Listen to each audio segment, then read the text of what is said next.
Hey everyone, Temporal here, and today we are going to be reviewing the Owl matchup that took place over the weekend between the Hunters and the Fusion, and we're going to see how they did. So as we get going here, we've got our teams. They are gathering up. Let's get a little further here so that we can see what comps they run. Are we saved at 5 seconds? We are. That one does a better job at saving this. The Owl replay viewer, that is. So let's see what we get, because the Sims could be real, but probably aren't. Not with these comps. Okay, so that's going to be our difference right out the bat. A couple of key things that we see here. So first off, we see the Hunters are choosing to go with, yeah, we're doing an Owl review. The Hunters are choosing to go with their Sombra Farah, with their, we'll call dive tanks, but Ball Diva here. And then they've got the Mercy for the Farah and the Anna. And it's a little unusual, I have to be honest, to see this setup where they've gone with the Anna while keeping the ball. Usually if you're running the ball, you would run the Zen. Usually if you're running the Anna, you would run the Monkey. That's how this is mostly worked out. So I'm a bit surprised to see this. They're just well, the Anna certainly gives healing, which is nice. Ball tends to be more able to go get health packs than Winston, and Winston tends to be a much better nano target for Anna. This Anna, gonna struggle a bit to find great value for the nano, would be my concern. Whereas over here, they're going with the Echo, they're going with the Winston Monkey. This would be more standard.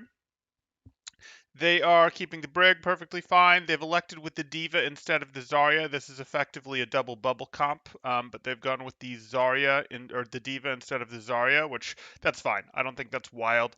And they are using the Brig for the Echo, whereas over here we're using the Mercy for the Farah. So we're going to see a harder pocket for the Farah, but the reality is that this hero is better at fighting in the air. It's one of the things that has given Farah such a problem, Mm, finding a place in play since Echo has come out.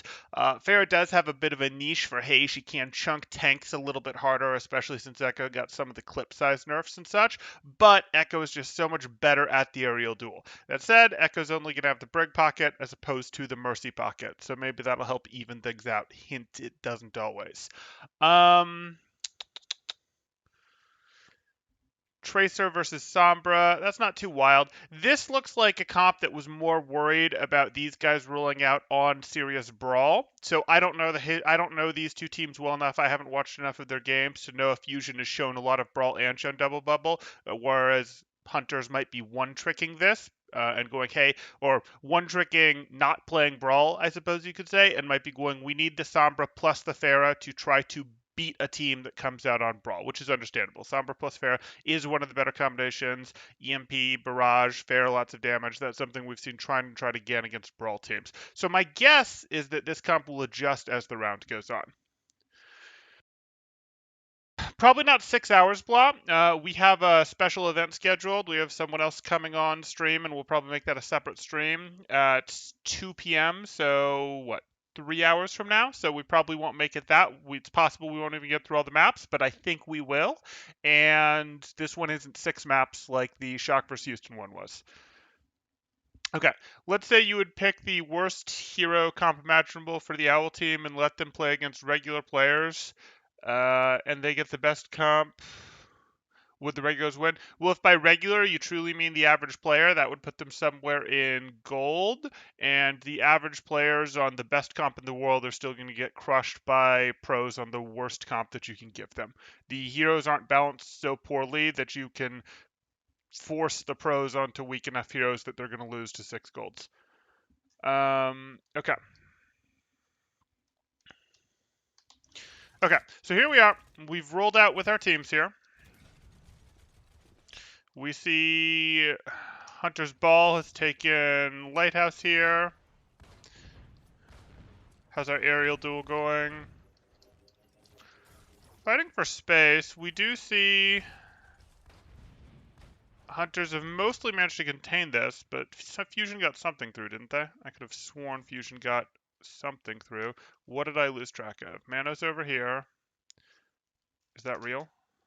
Yeah, that's what I thought. So Carpe's over there. Okay, but you can't really deny Carpe from being there. So for the most part, Hunters have managed to set up the better map control here. And where is Sombra? Sombra's here. So they're just about ready to hit a dive here. They've got a nice 3-directional pincer that they could, they're probably not going to get Rascal there. Rascal's probably got too much mobility for that, but they could potentially push this backline. The backline's got a relatively good spot to play in, but they do have angles from 3 different directions here. And Diva just wasted boosters. Rascal is using flight. I expect this backline to get melted. I expect there to be a 3-person dive coming in on this backline while these guys are trying to deal with these two. I think that's exactly what's going to happen. And they might lose their Mercy over here, but they should get both backliners in exchange. Why is our dive not coming through? I don't care about the monkey. Your dive still should have come through. Yeah, it's disappointing. I mean, they're trying to set up this, Hunters are trying to set up this super extreme angle to get their 4th angle over here, and it's actually pulled enough attention in the Echo and the Diva to potentially be worth it, and now we have this happening. And if this actually gets off, yeah. So now their new target is going to be Sombra and Pharaoh trying to work on this, I'd imagine. That's just not how I'd have chosen to execute. I'd have chosen to go, nope, I think we can hit our 3-directional dive on the 2-person backline. Yes, it's a brig, but it's an Ana brig that you have a perfect surround on. Which is ultimately what happened. No, is not ultimately what happened. Flipping our teams here. Mana was able to go do that. Okay. Okay, fine. Where is... No, you can't get your Mercy help. You're alone. Yeah, you are easier to dive. That still shouldn't really happen to you alone. I'd like to see that.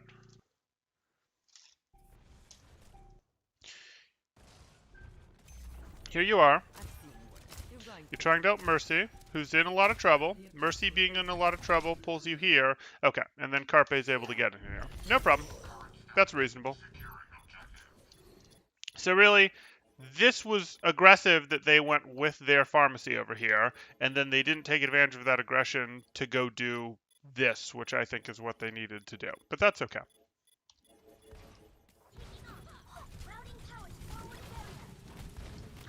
No, Game Buster. To answer your question, can a bunch of perfect comp plots win against an OWL team with the worst comp? No.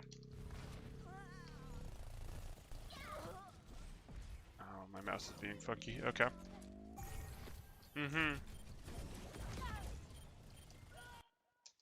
Come on. It's way spread out the way this fight takes place. Okay, so Monk goes down. As Monk goes down here.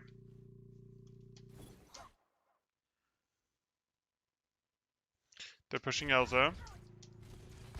This would we expect to mostly go just the way of fusion at this point.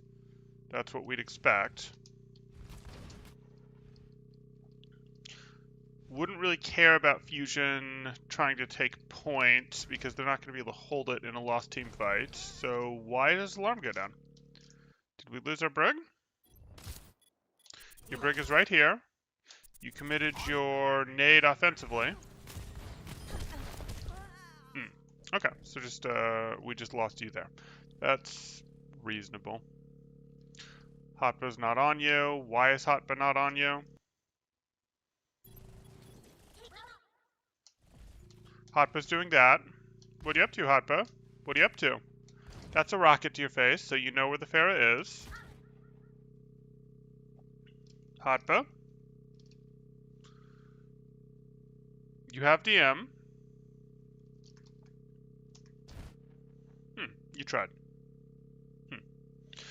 Okay, I can live with that. You tried to eat it. It just didn't get eaten. And that's why that gets messy, and then because your Ana's down, this can go anyway. That's just a distraction contest. You can't actually win that. So this is just a distraction contest while your team stabilizes on point. You don't take any punishment for that distraction contest.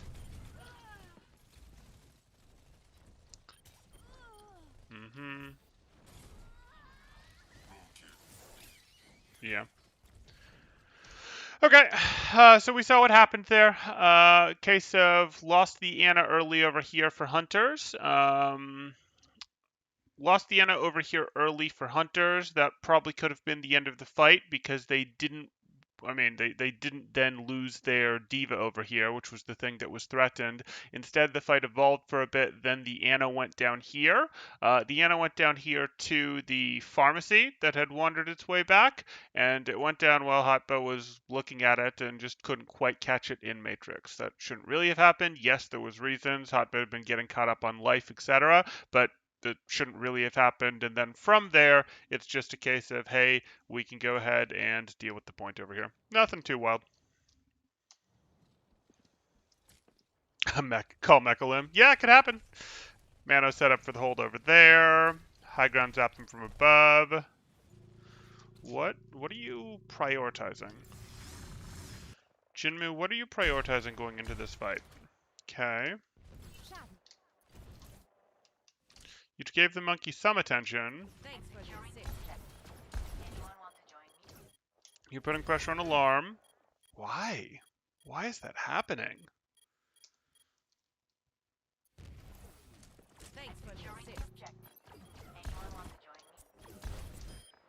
Okay. Have we found Alarm's kryptonite? Have we found Alarm's kryptonite? That's going to be a problem.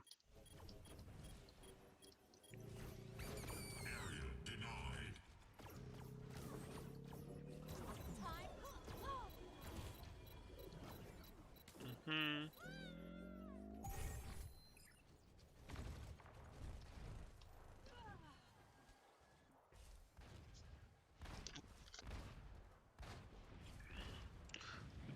The ball boop? Oh, I didn't see it.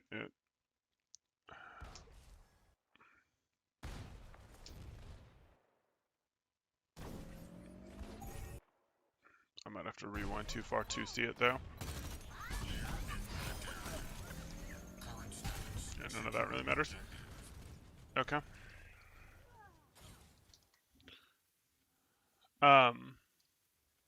Interesting.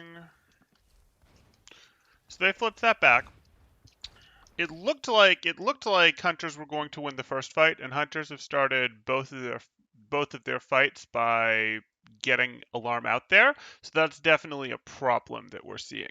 Hunters did manage to lose the first fight, and they lost the first fight even though they got the An out in part due to Fusion just going, hey, we're going to pressure point a bit, and in part with the trade back onto the other Anna. But that's fine. No, excuse me. It was the Anna that got eliminated here by the Winston, and then the Anna that got eliminated there. It's confusing.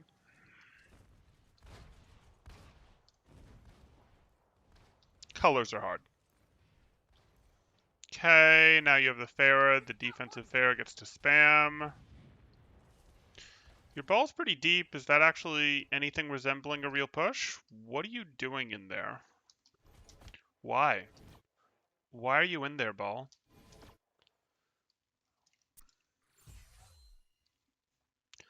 You don't want to be in there. Your team's not going to be able to help you in here enough. I don't particularly like this. Your team can't really help you in here enough. Your Sombra doesn't have some great angle. Leave doesn't have some great angle to be getting tons of ult charge during this. Your team isn't going to be pushing in here or pushing in here. Your Sombra's right behind you. The ball shouldn't even want this engage. Yeah.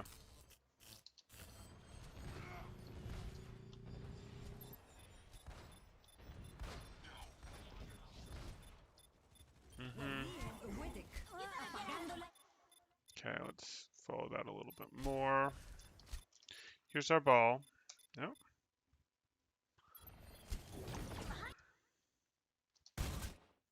You're here. You use this. You do this for a bit. You spend down. Okay, you don't spend down very much at least. Of your adaptive shield. Got it, game. Okay. You're jumping back here primarily because you're in danger. Fine. Just gonna give you cover. I don't necessarily love that, but okay. Okay, you guys are fighting over that. You guys are going to be able to contribute to helping the point from here. And Pharaoh's where? And Pharaoh's going to continue to do this. So basically, Diva's going to have to go contest Pharaoh while Alarm? While Alarm goes, hey, I can contribute from here.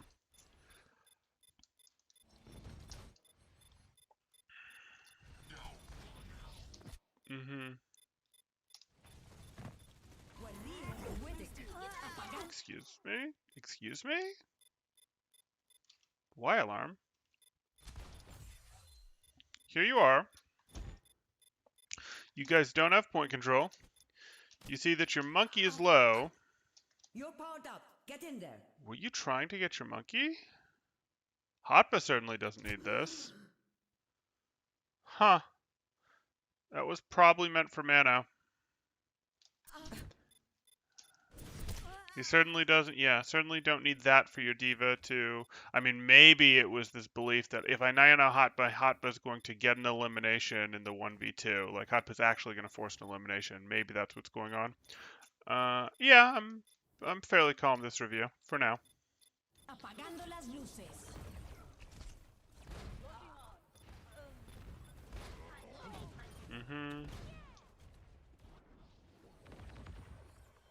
Der Kampf ist noch nicht vorbei.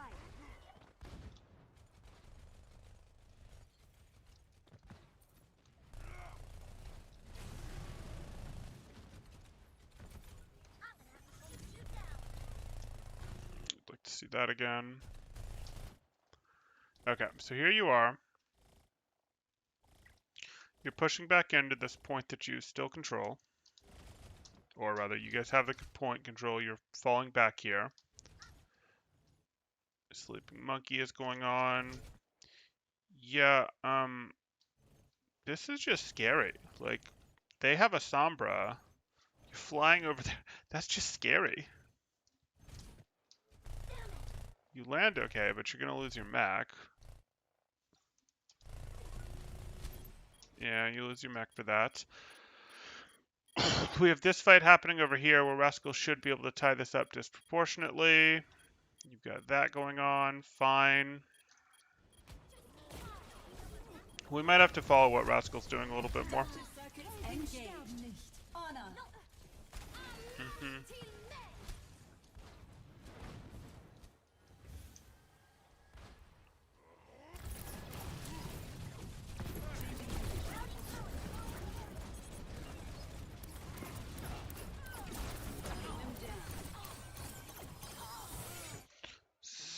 So just do that every time, Rascal. Like, Alarm's getting picked on too hard, and I want to know what Rascal is doing for Alarm to get picked on so hard.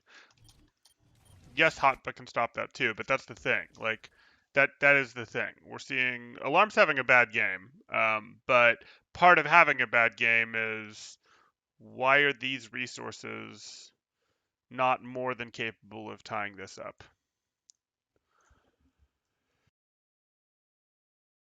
It's hard for, it's harder for Diva to tie up Echo, but tying up Pharmacy isn't new or challenging. You can only do it for like 3 to 5 seconds, but it's not that new, that hard or challenging. Okay.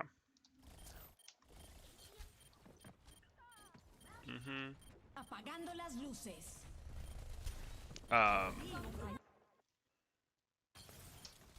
Here you are. We look at the fight status. You're down your Pharmacy.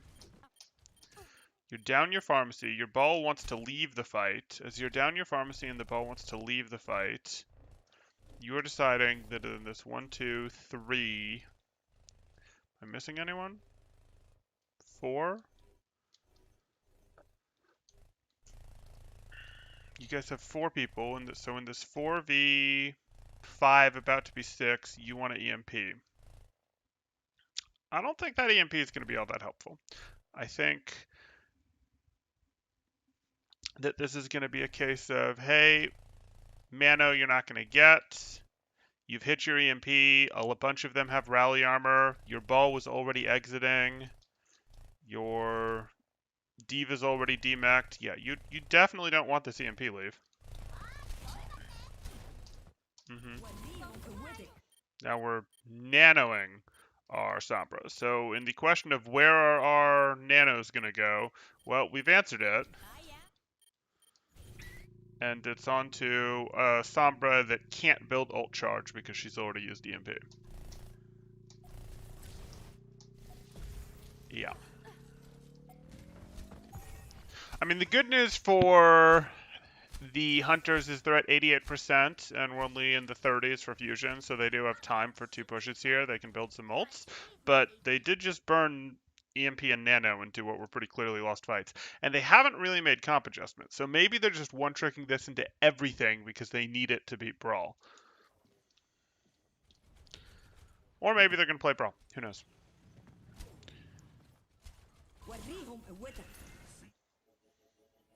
Okay, there's your monkey engage. That's big enough to take down the Anna, so that can be fine. Do you really have the ability to follow it up? Yeah, Rascal's in a spot to follow it up. Everyone else? Not so much. Not so much. Not amazing. And where did that come from? Alarm did it there. Okay.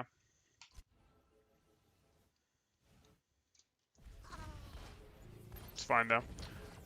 You'll spend the nano for the Elim. It's less fine when they res safely.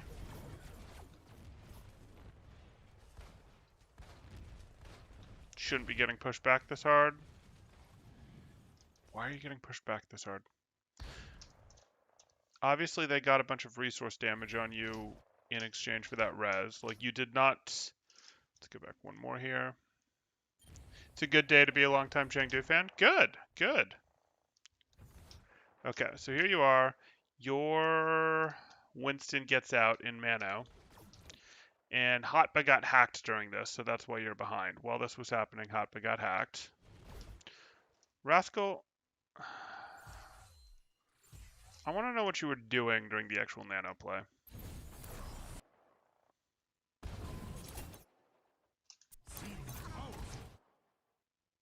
Okay. You didn't get hacked. You're still at full health.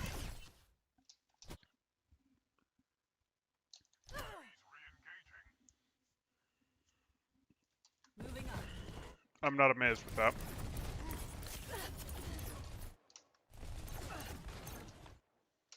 Still not amazed with that. That's pretty passive.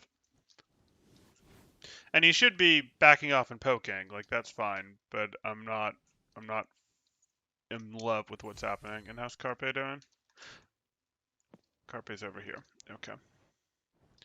So, are we about to trigger another dive? Are we about to trigger another real dive? Are we about to cycle back into we've stabilized and now we push back in fusion? On what? Okay, so Hotba just used this window to block out the Pharah, but what are we doing with Hotba's distraction window? Winston fighting Diva is not adequate use of our distraction window. We have to be doing something with our monkey and our DPS. Toby's on point. Rascal's still on point. You're still on point. This doesn't work. This doesn't work.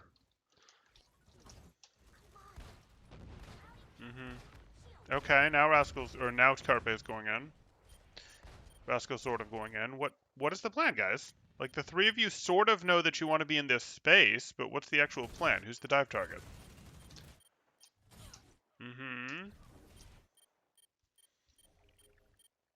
You're jumping on Monk.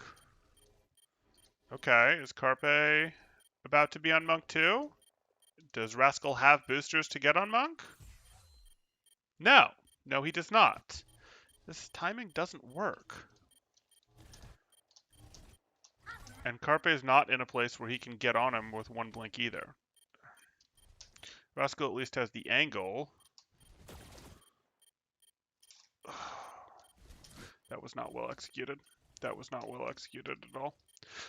So you guys obviously can tell this isn't like the clean start of a fight where they go, yes, let's line everyone up on our angles around them, and then let's hit our dive. But just like Brawl has stabilize versus aggress stages, where you might go, we trade out, we use our ice walls, we use our lamps, we use our amps, we use our ice blocks, we do all those things, and then we went up, and now it's 6v5 or whatever, or maybe we went up and it's 65, or maybe we used our ice wall and didn't get value, and now we need to sort of stabilize and not let them get a good ice wall off until our ice wall is back, or whatever the case may be. It has stabilized phases before it reinitiates, but it does reinitiate in fights. You have the same thing in these more divey comps where you go, okay, we used all of our cooldowns to try to get an elimination, and then we sort of kite it around corners to try to stabilize, and then as we get a cooldown cycle, and it won't be as strong as the first cooldown cycle because our cooldowns naturally come back at slightly different timings,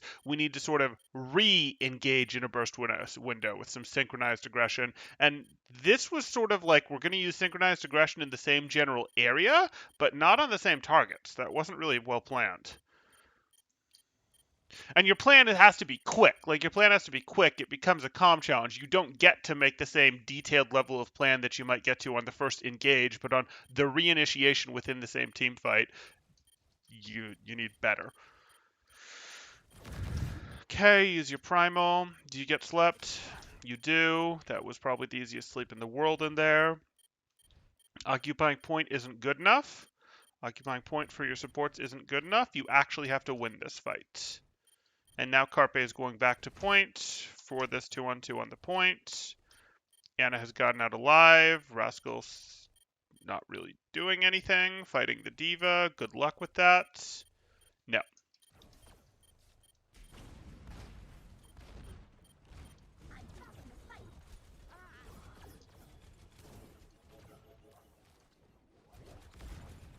Allah till men. Justice reigns from above. Mm-hmm.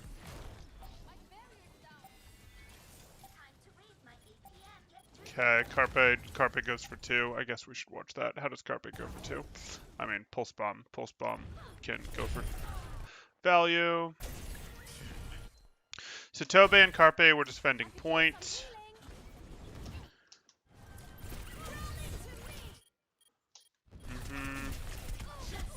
Rally's happening for this defensive point.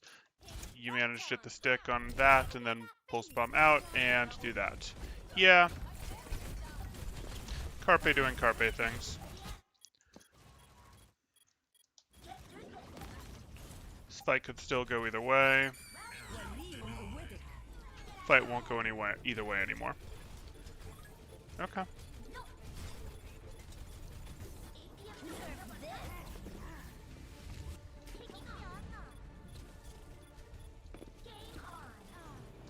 Mano's like, I would like some health. Where can I go to get some health?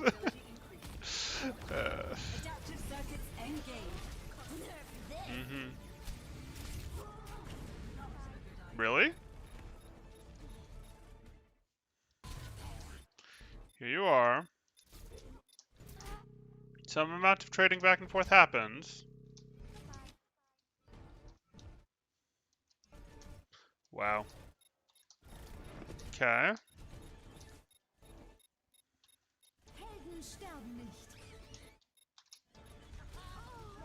Okay. That just got scary for a moment. Okay. Fusion won that, and honestly, based on the comps, I would have expected Fusion to win that, but that was not as clean as I would have expected based on the comps, and based on some of the players that are on Fusion's roster. The Jimuda definitely got more work done on the fair than I would have expected. I did not see that tied up how I would have liked with the resources. With the way that you're sort of playing this. Okay, at least we're seeing a more standard comp.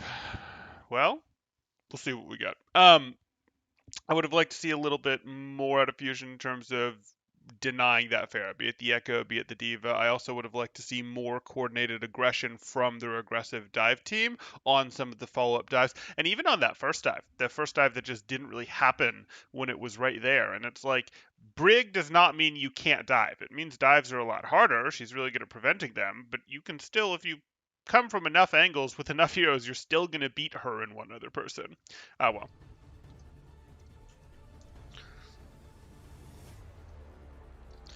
Okay, so let's see what they actually roll out on.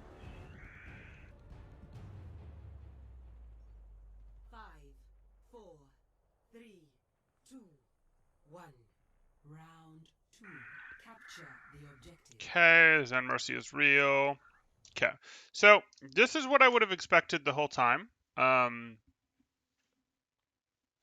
I'm just a little surprised. So hunters have adjusted slightly. They've said we can't run the fair here, and that absolutely makes sense. This map is just way too widow friendly to be running fair at, so they're running an Ash. Totally reasonable. They're running an Ash. They've also moved their Anna over to the Zen, which I like. That's a good change. I'm just trying to figure out what inspired that. Is it because the sightlines are so good that they think they can get sniper value out of Zen? Is it because now that we don't have the Pharaoh, we feel that our Mercy is going to do more team healing, so we don't need Anna's healing? That would be a really weird way to look at it. It's not how I would encourage them to think about it. But I do like this comp better than the last one that they ran. These two fit together better in terms of how they work. And then over here,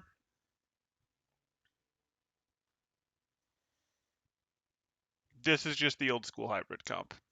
This is literally just the old school hybrid comp with the Ash instead of the Echo, and we can really think of this as much the same way, except they're using the Diva, because some people started using the Diva in the hybrid comp. And when I say the hybrid comp, I just don't have a better name for it. It was the Ball Sigma comp.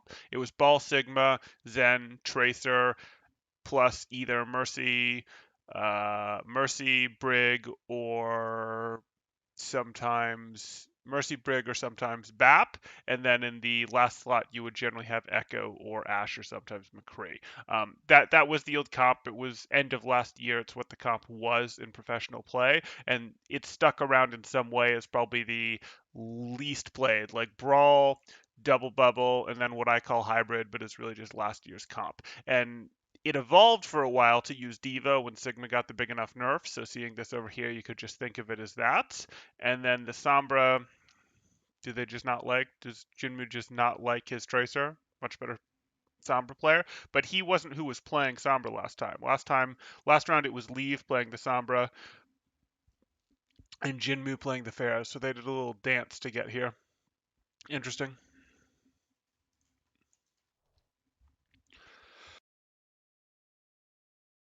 Okay. Okay. You're playing for space. You're going to get peeled. I don't think that's going to work right. Yeah, I'm not really sure why Mano thought that was going to work. Maybe he was expecting to be playing into a way less mobile team. Hmm.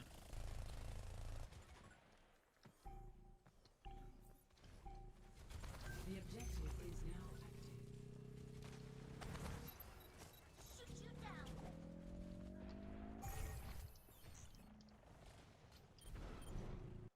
Look here.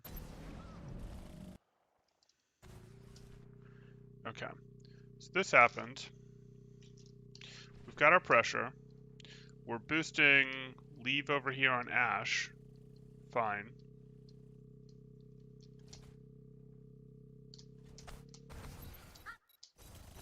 Hmm. Mano's back. Discorded. I'm not sure that's the right place for the Discord, because I'm not sure anyone's going to pay attention. Yeah, you've got the Discord over on Ball, but that's just you, Monk. There's no one else even thinking about that Ball. Is anyone going to peel this? Because you guys are running a Mercy Zen rather than a Brig Zen. Your backline does have some vulnerability to it. Is that where this goes wrong? No.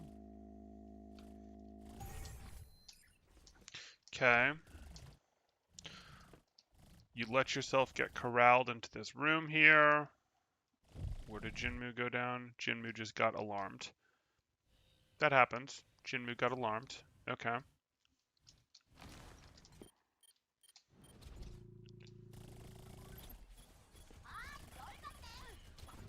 Yeah.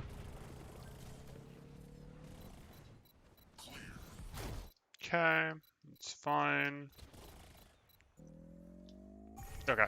Other than the really weird opening from mana, this was better played from Fusion. I mean, obviously we have the alarm pickoff over here. That matters. We effectively corralled these people. These people were not getting peeled as the ball and the tracer were forcing the backline closer to their Ash to make their backline stack. And as we know in Overwatch, the team with less angles wins. If you take away a team's angles, you're more likely to win. And while they didn't immediately get eliminations from this, it tucked them back here, got them low health, got them to retreat a bit, got them map control, and then from there they won.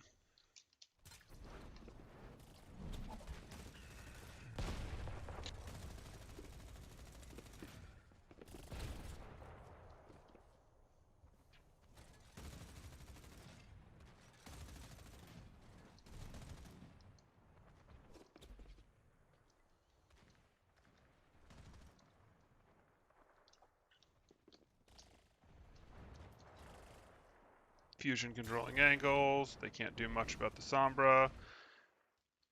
Okay. Is that ball going to be hard peeled or is the ball going to be ignored? I don't think you have to do this, Mano. Okay. That should be a very peel-oriented dive from Mano. And what I mean by that is he should be doing this purely as a, I don't even want to get any of you. I just want to sort of lightly distract you because my team is actually trying to get the other ball. Or maybe they're not. That looked like the plan. Oh boy. Why is Alarm so weak? That shouldn't have been enough damage to get Alarm that weak. Ah. Okay, so then he's gone. He should just go down here. The danger of the Sombra Ball combo. Yep.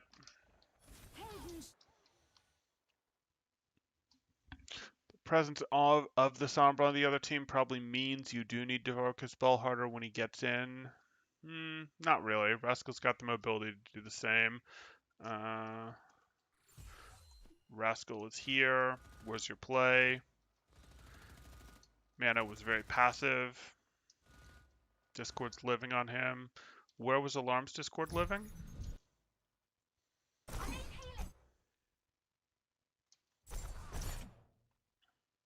On Sigma.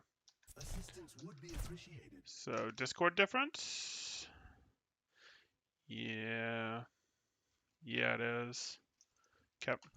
We're gonna keep an eye on that. Helden sterben nicht. Wait for it. Der Kampf ist noch nicht vorbei. Okay, Hunter should easily turn this. They still, or not turn this, but win this. Something. Area denied.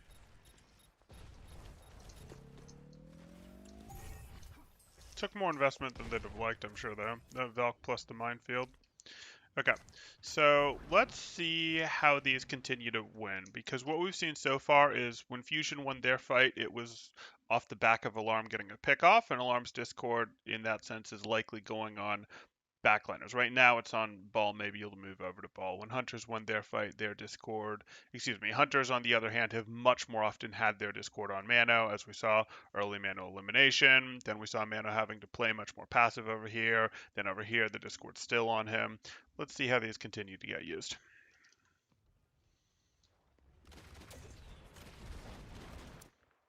And now there's swapped roles. And where is Monk? That's what Monk's got in terms of a target option. No problem. They're going for this. Where is your Rascal? Okay. What? What? Is that just replay being Tracer? Oh no, that's you being much further away than I thought. Okay, got it. Then this is you either get eliminations off the Zen Volley here, Slam Zen Volley, or you don't. You didn't, you leave. Successfully left, no problem.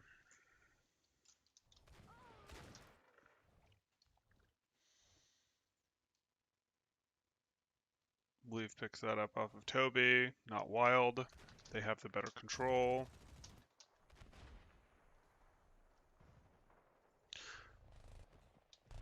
Monk's Discord was on Mano again there.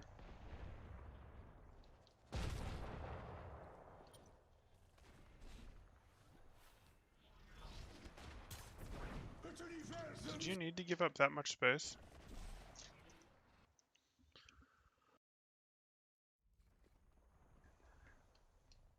You got that. Okay.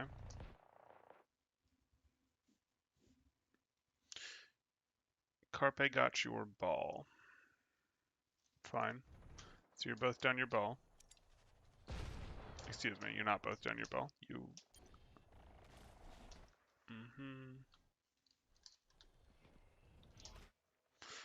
You are surrendering that space off that. Okay, so now you just get flipped. That's fine. Bob, do something! Into the iris. Dein Schutzengel Into ist the iris. Area denied.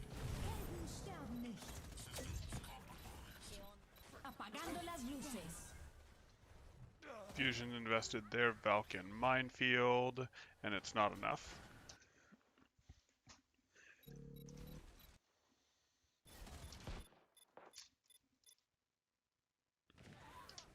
Okay, so here we are.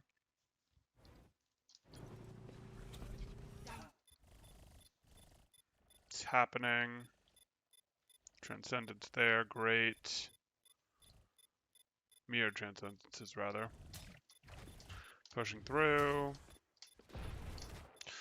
Transcendences are causing the teams to stack a bit. That, of course, invites the minefield, trying to time it to that. Zens get out as their transcendences are ending. Helden sterben nicht. Apagando las luces. EMP disables the minefield and makes Toby uncomfortable, and that does it. Yeah, okay.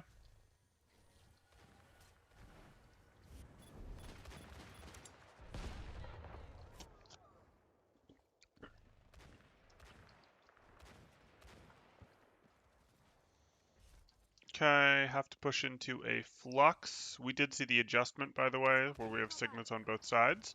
That means we have to push into the flux that hunters have for the last fight, as well as the Valk, and Fusion are just running. They didn't get rally value.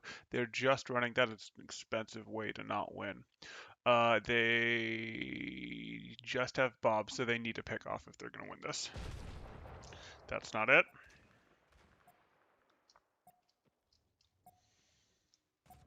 Sigma's fighting for the bridge again. Get a lot more... They're rotating their whole back line and even some of their divers through here. So this is, of course going to win the poke battle down this line, but you should just get surrounded. Like, Frasco can't hold this all by himself. This should just be a multi-pronged, the divers come in here type thing. I'm surprised to see this. If they don't basically immediately pick off Elsa, this is going to be really hard for Fusion.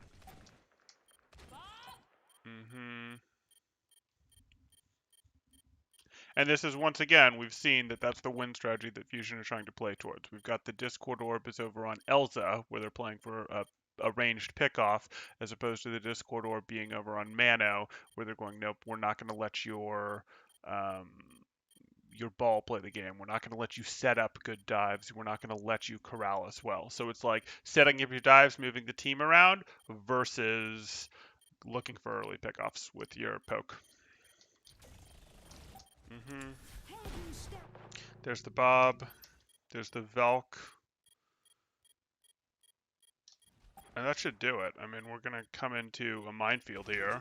You need to not go down. Why are you in so much trouble? Here you are. Tracer's on you. Yeah, there's going to be more Tracer on you. Okay. Yeah, that can't happen. You went down with minefield. There's the flux. But this flux isn't putting you as wildly ahead as it should. Okay, it's still enough. And now you have your minefield. There you go. That's what we expected. Just a hiccup on the way.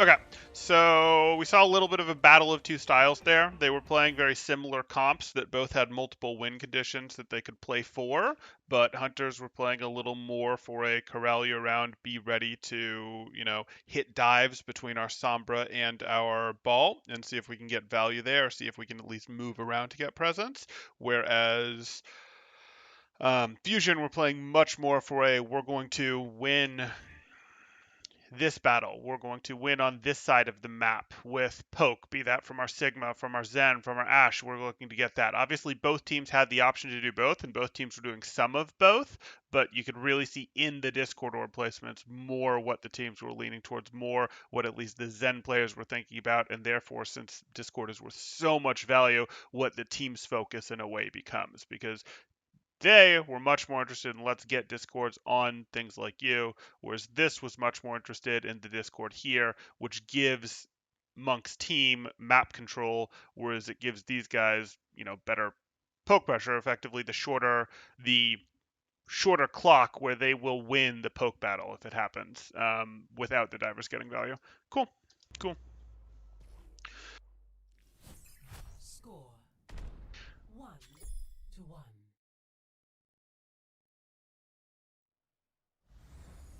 Ready for battle.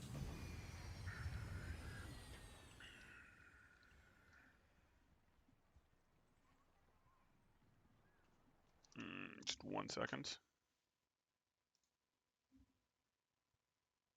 Okay, both of those are fine. Cool. Okay. 5, 4, 3, 2, 1.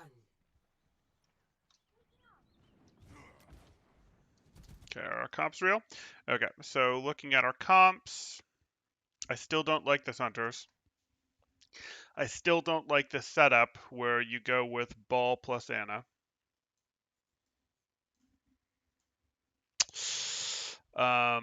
And this is what we saw before. No, now you've given up the Brig and you've put Toby on supporting Rascal here. The aerial terrain is a little better on this map than the previous map where they were playing flyers, so I could sort of see, hey, now we've made the decision to change that. It's a little rough when, hey, Alarm, I think, was getting picked on a little too much by Jinmu there to go, hey, we're going to take away Alarm support more. But that seems to be the direction that they're going. Maybe they're going to take away Alarm support to have Rascal more closely contest Jinmu. Why not Ball plus Anna? Ball plus Anna really isn't great because if you look at this, Ball would prefer Zen to work with in terms of Harmony Orb Discord, in terms of what that does for him. But the other thing that you really end up looking at is where are you putting these nanos? There's, we've seen nanos go to Sombra. We've seen nanos go to Diva. Like there's just not actually I think Alarm put the nano on Diva to be fair. But like there's not great places to put the nanos. And at that point, you're just not getting enough value out of your Anna, and you'd prefer the Zen. Ball also has more ability to go get health packs than Winston does. So right now, when you're seeing the multiple types of dive comps, it's usually Anna plus Winston or Zen plus Ball. You usually get those combinations. What about Farah? Oh, Nano Farah? No, I don't care. You don't need it. Farah does not need nanos. Um, I mean, it's like, yeah, you can nano Farah, you can nano Sombra, you can nano Diva, you can nano Ball, but none of them are as good as the value you get out of nanoing Winston, or the nano value you'd get out of nanoing Reaper or a Genji or anything like that. Nano Valk. There you go. There you go. Okay, back to this. Oh, that wasn't quite what we wanted. Round 3. Capture. Why are the you? Why did objective. you just do it? That. Oh, okay. There we go. Cool. We have our speed. We do. Okay, hunters.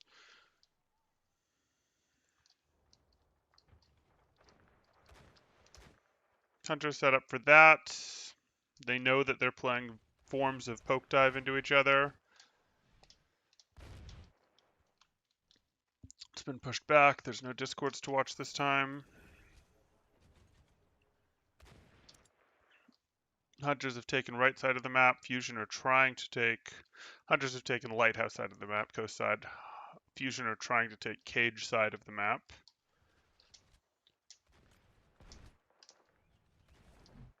Shouldn't be any danger of losing Carp here. I don't particularly like Carpe on this Ash here. I mean, it's okay because they are playing into the Pharah and they know they're playing into the Pharah.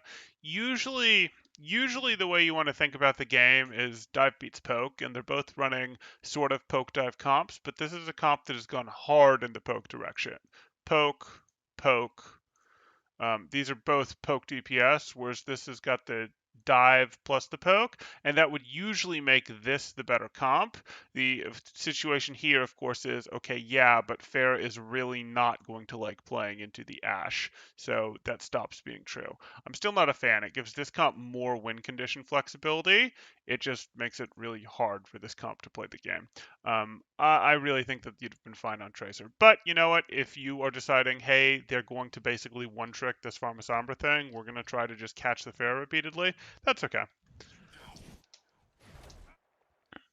You can't do anything about that ball. You literally can't do anything about that ball. You don't have a Brig. You don't have a Sombra.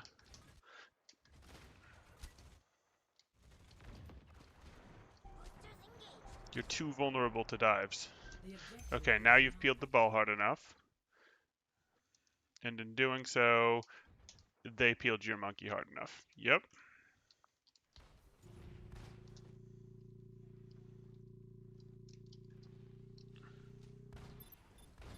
Mm-hmm.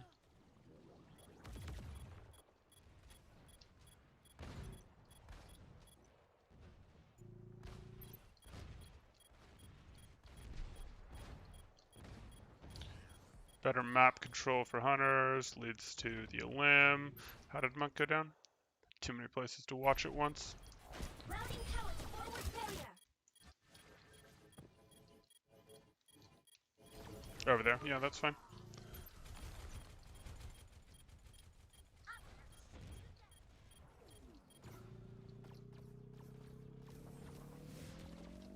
Mm-hmm.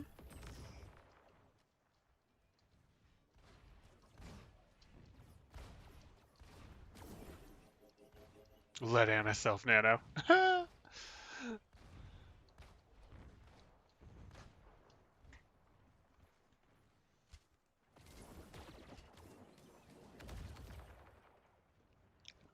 Okay. That's going to be tough to advance through into the Pharah. That's going to be real tough to advance through into the Pharah. Carpe swapped off the Ash onto the McCree, which I think makes more sense on this map. وريهم قوتك. You better get out of the way.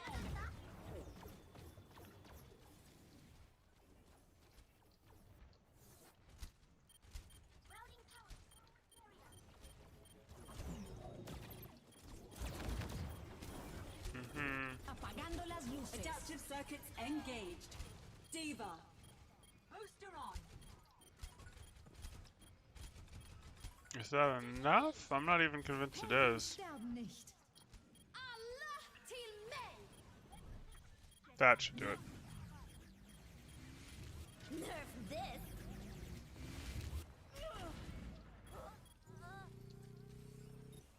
Yeah. Rally is a powerful ult.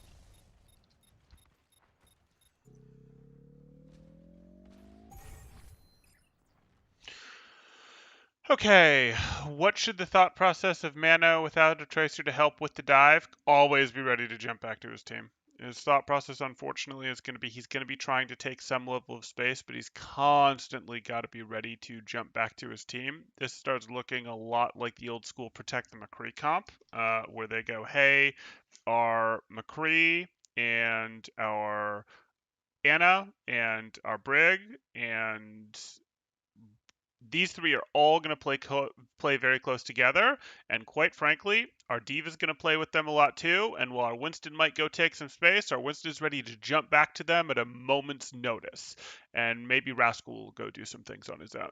That's kind of how this is thinking at this point, because their comp is looking like this. They're thinking of, hey, we have this really strong backline that should be able to move around the map basically with impunity.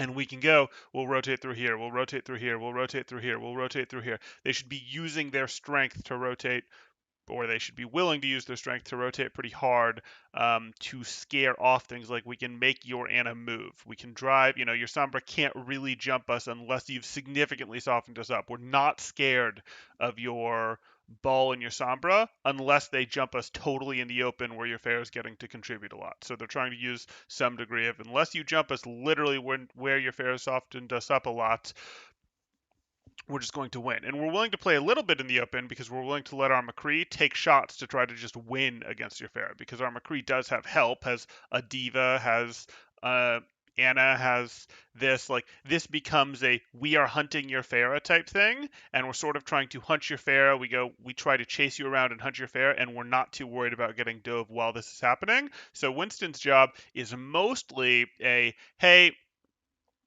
I'm going to sort of try to take a little bit of space, not let you guys get your divers too close. Like, if I can bother your ball, if I can tank trade a bit, maybe that's fine. If I can bother you a bit, that's fine. Keep you guys away, but I'm always ready to retreat to wherever my team is. His rally better than Valk in almost every situation. Yeah, rally is better than Valk here.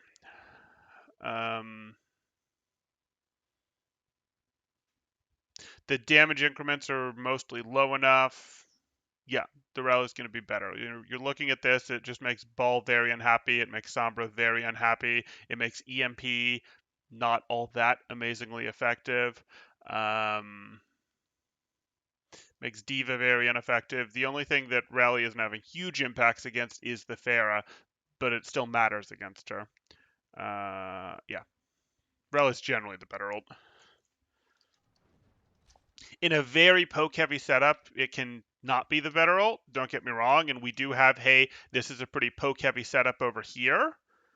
But, there's no Orisa, there's no Hog, there's none of that, etc. And this comp, even though it looks very poke heavy, is still playing a pretty brawly core, like we talked about. Like a brawly core that's not worried about being dove, that would like to eliminate sort of this to win.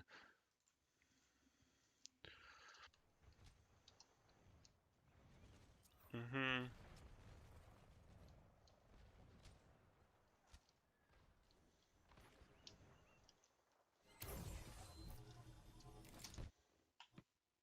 Carpe, just gonna be over there. Okay. Your backline's gonna catch up to you, Carpe? No, you're trying to take a bunch of map control. Okay. I believe in you.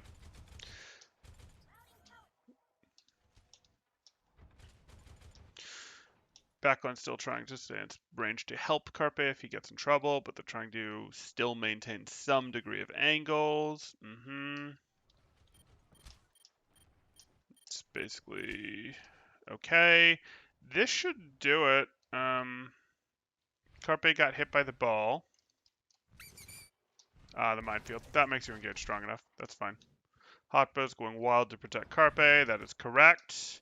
By doing so, the high noon, not quite in time. That's unfortunate.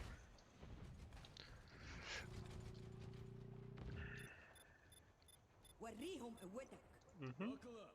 This gunslinger's loaded. Rascal's ultimately able to fulfill their win condition of hunting the Pharah that Hotba and Carpe had tried, but hadn't been quite enough to do. And they're holding on to their point.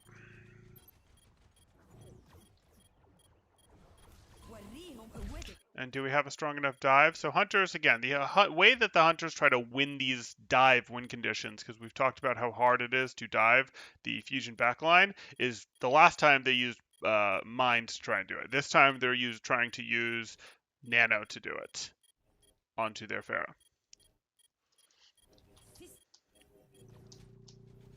And as that happened, that's when their pushes get the real power behind them. That's when they can try to hit their dives. That is a very unhappy Hotba. How did Hotba get that stuck? Oh, you were up there. And you got hacked. Hotba, you've been getting hacked a lot. I get it. There's a Sombra on the board. That's what she does, but you've been getting hacked a lot.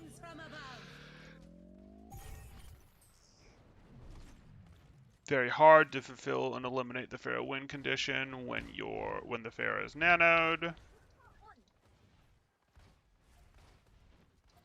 So the point flips in Hunter's favor.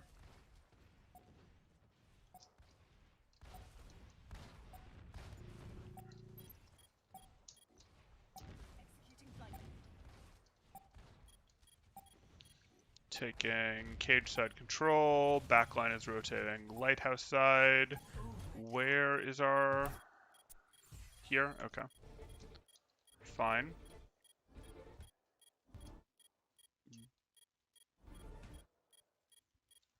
Where are you? Over here. You're over here doing this. Okay, that can work.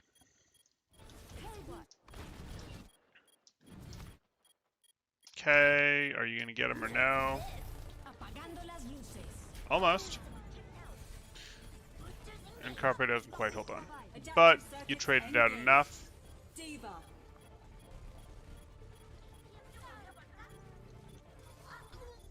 Okay, cool. They've still got to hold on, though. And they've got to hold on into nothing too scary ult-wise. There's probably not going to be another EMP unless this goes long. Won't be another Valk. It's tank ults, really.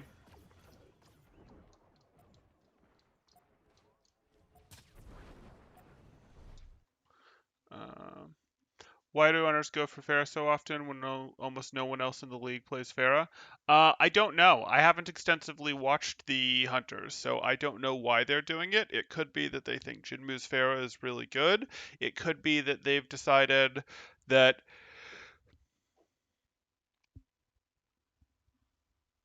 they can't play Brawl. I don't know that. I don't want to put words in their mouth. And therefore, they need to play something that they think they can consistently beat Brawl on Brawl maps with. And Pharah fulfills that niche nicely. But if you're doing that, you get pretty good at the comp and then maybe try to force it into other things. I couldn't tell you yet, Nardstorm. I'm just speculating. Buckle up. This gunslinger's loaded. I can tell you stuff about what works and why it works, but I'm afraid I can't follow all 20 teams.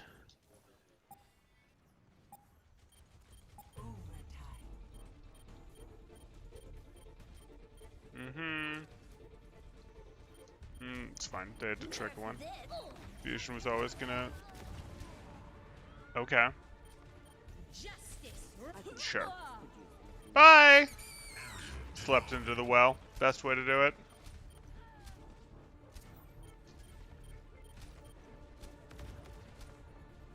Okay. So Fusion take up the first map there. Good stuff. Good stuff. Let's head into the next one. Will it pop me out? No, it won't. I have to hit leave game. Okay. So back to our Hunters vs. Fusion. And let's check out Havana.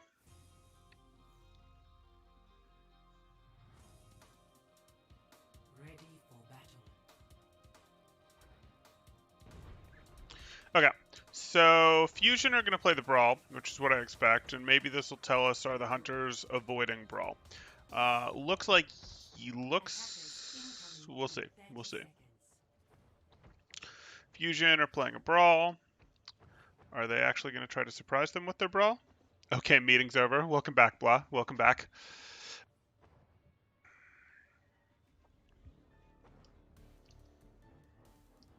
We just saw the first map. We're just starting map 2. We're hypothesizing that maybe the Hunters don't want to play Brawl, and that's why they're playing so much Pharah. Who knows? We have seen roster swaps happen. Obviously, Leave was in before, but Jinmu swapped for Jimmy now. This is fine, but this is usually a little backwards from how most tanks would play. You'll notice Elza was their off-tank player before, but is now on ball. GA9A, I don't know how to say that, was previously on their ball and is now on their hog, so they've sort of swapped off and main tank roles. I don't think we had any swaps over here. No, we didn't have any swaps over here. Okay.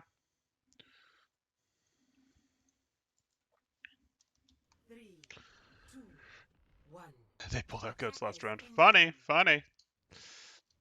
Stop the payload. Okay. Okay, so Hunters made a swap, but are running the exact same comp, and here we're going to see how they run this comp into the Brawl, because they swapped into this 4 Brawl after they scouted it, looks like. So Fusion were set up for a spawn hold. Nothing too weird on the spawn hold. You use the May walls to get on top of the gas station, usually not quite what they did.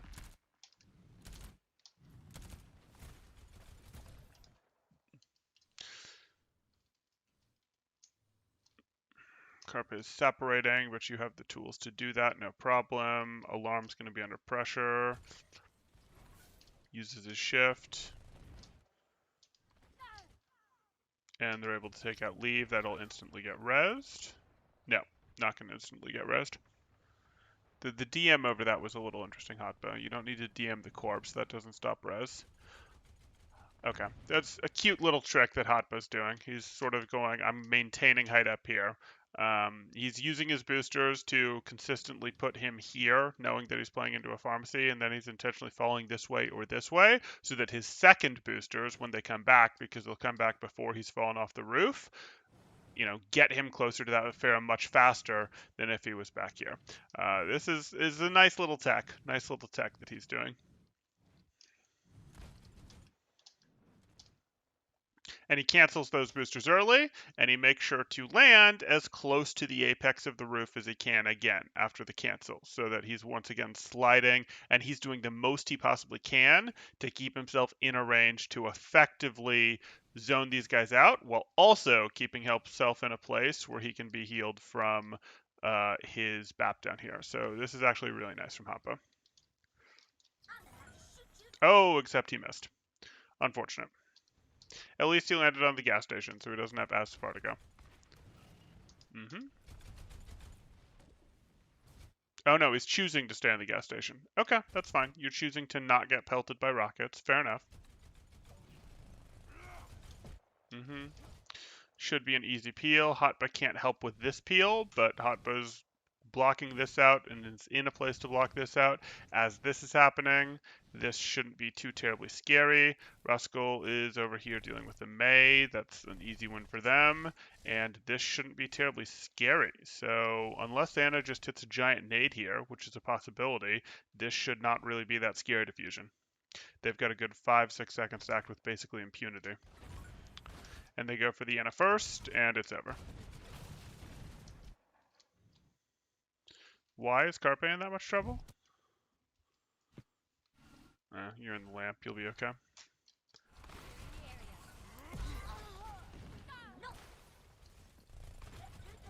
Stagger. This will be huge. If they bother. Didn't actually freeze her. Okay. Good.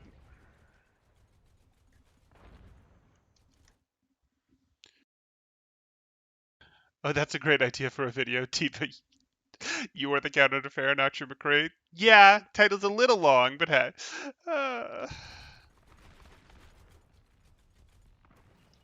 It's true, though. Diva's a lot of the counter to the pharmacy. If you guys saw my Poke versus Brawl video using Direwolves and Forgiver as an example, you would see it's a team effort. And while the Pharah is a large part of it, the McCree does have timings that they swap over to the Pharah, or the Echo, etc. But yes, it does rest more heavily on the Diva's shoulders. But that's in the team environment when your team understands they have aggression windows. They get 3 to 5 seconds to be aggressive.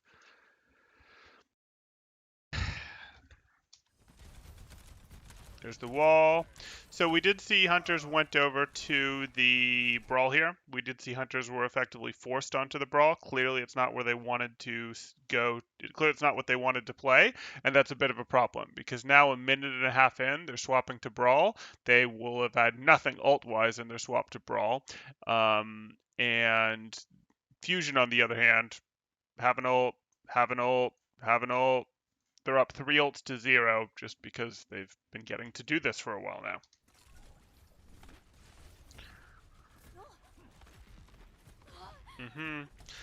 Obviously, we had the first in, better wall come out from Fusion. Fight snowballed a bit from there.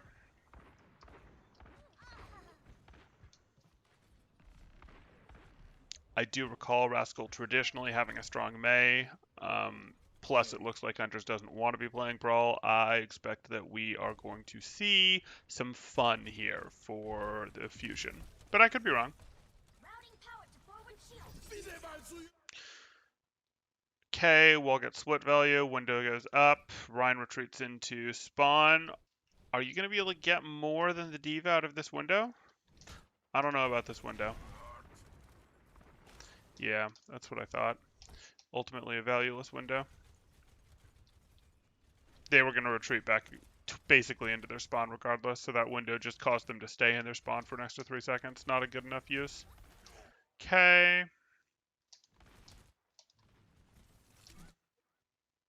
There's the high noon. Now that the walls are already out, these walls will have to break in time. But the team didn't bother to break the lamp. Huh. Why did we not break the lamp? Let's go to Carpe's view so we have the timing. We know these walls won't last. Oh, he pulls it because they're about to leave line of sight regardless. Yeah.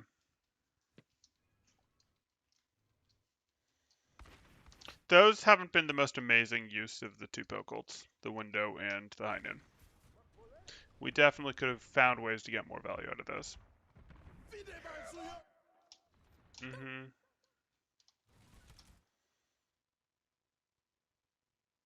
And they use window, and now Fusion pours more ults into it. 2 of their actual brawl ults in their Blizzard and that. Did this get eaten? No, it went off.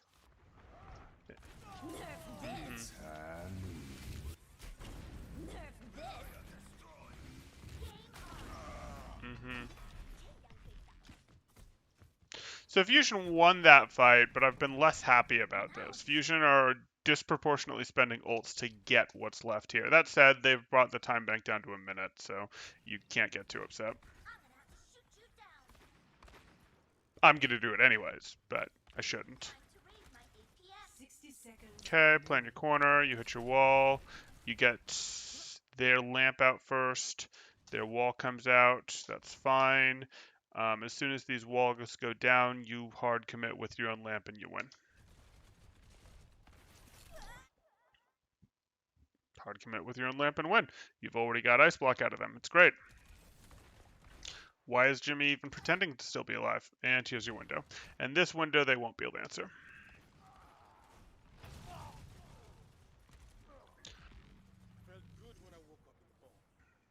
Well-driven fight there. Really? Jimmy? Jimmy?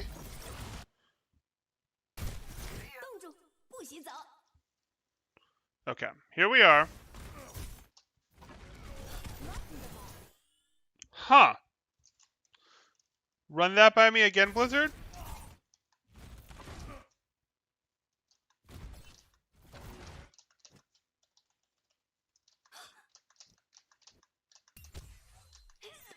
Locking them off.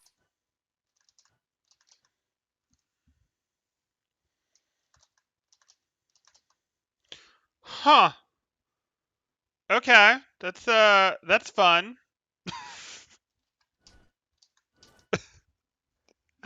uh,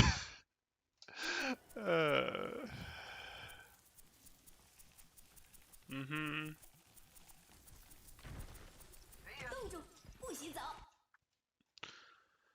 Are you very confident? Are you very confident that you are going to eliminate Hotba here? Because if you don't eliminate Hotba here, this is a throw. This is a throw. Yep.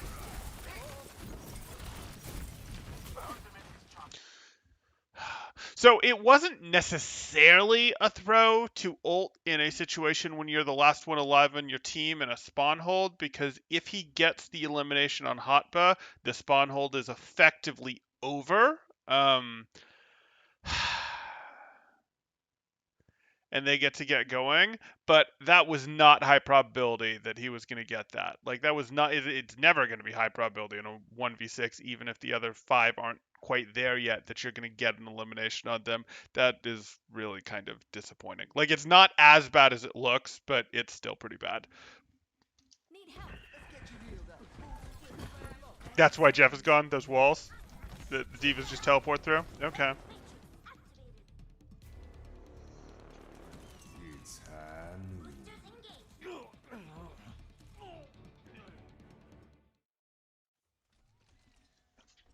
It's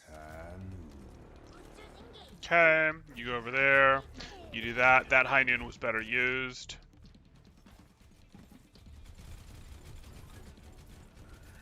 10 seconds remaining.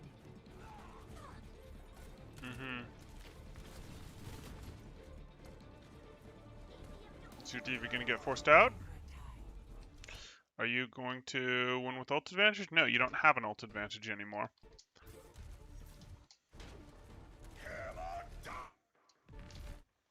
Okay. They beat because you're aggressing into them. They get the shatter off. You counter beat. You have to play the corner.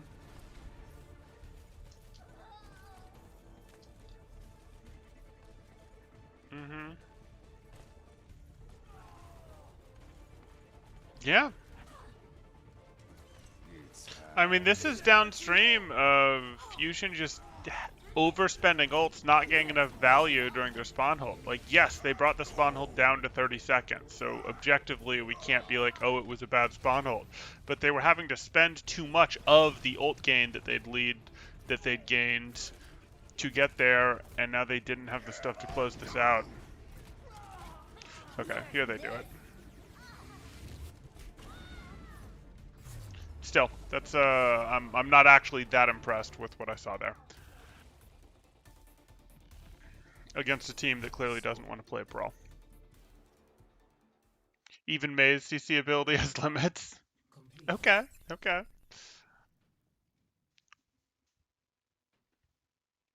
Initiating match.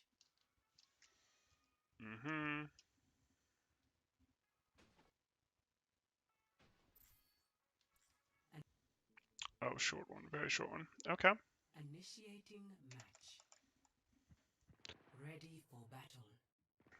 Okay.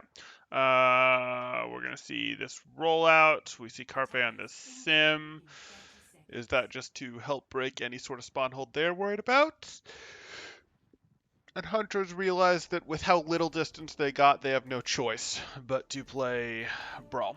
That makes sense. I was curious if we'd see them walk out on a heavy poke comp, maybe try to do this, but if you only have to get the cart from here to here, that's probably not doable.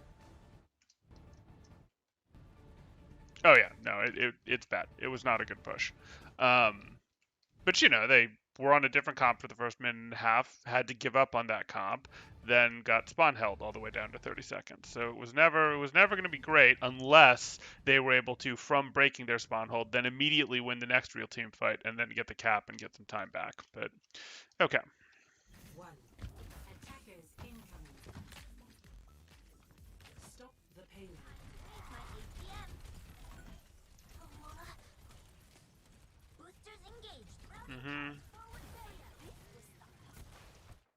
Okay. To lamp. Well done. The trade backs are important.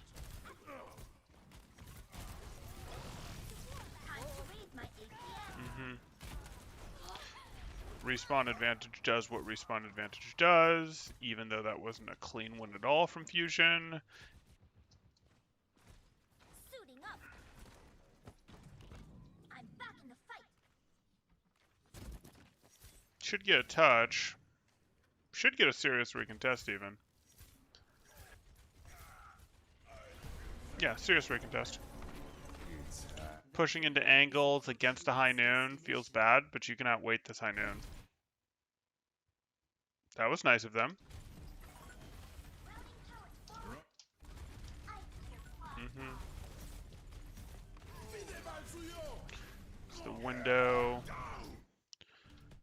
Shatter could bring it back. Could bring it back. Won't bring it back. Might bring it back. 冻住，不许走。Mm-hmm. Nerf this. And that's the end. Game on. Okay. I don't really feel there's anything too interesting to analyze there. Like, if this turns into Brawl v Brawls, Fusion is going to win. That's what's going to happen. Some of that's going to be, like, we could get into so many things of why that is. Yes, it's starting with the walls. We are seeing better walls from... We are seeing better walls from Rascal than we are from Jimmy. We saw the really questionable Blizzard from Jimmy. We are seeing that Lamp is getting forced earlier. How much of that is downstream of the wall? We're seeing, you know, I would criticize Fusion's poke ults a bit. I'm not loving what they've been able to get done or not get done with their windows and their high noons. Those are hard ults to make work, don't get me wrong, but I'm really not thrilled with what I'm seeing there. But this is effectively going wrong at most levels there in the Brawl v Brawl. So I'll get super detailed if they keep playing Brawl v Brawl, but for now I'm willing to go with a, okay, well that's what that matchup is going to look like.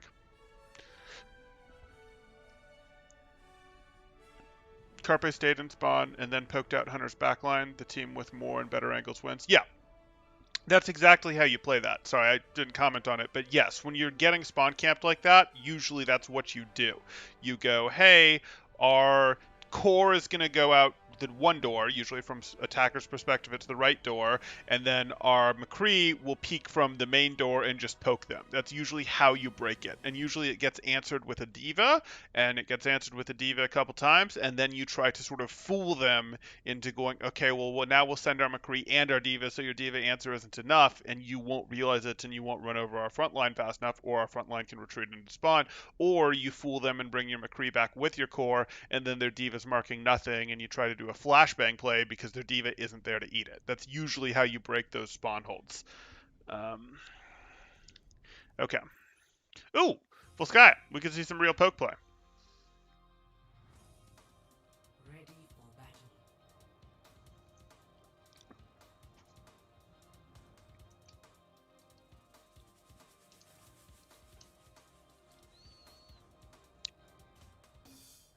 Attackers incoming in 30 seconds. Okay.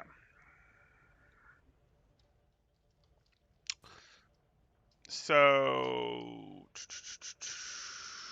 here we got it. We have the hybrid, the traditional, the 2020 comp, whatever we want to call it, from Fusion.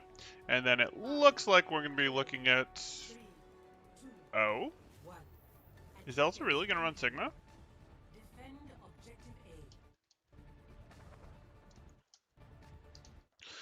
A. Okay, so it's mostly the same comp that hunters have been trying to run, except they've put Elsa on Sigma, which will help their poke, but gives them someone else who can just get dove.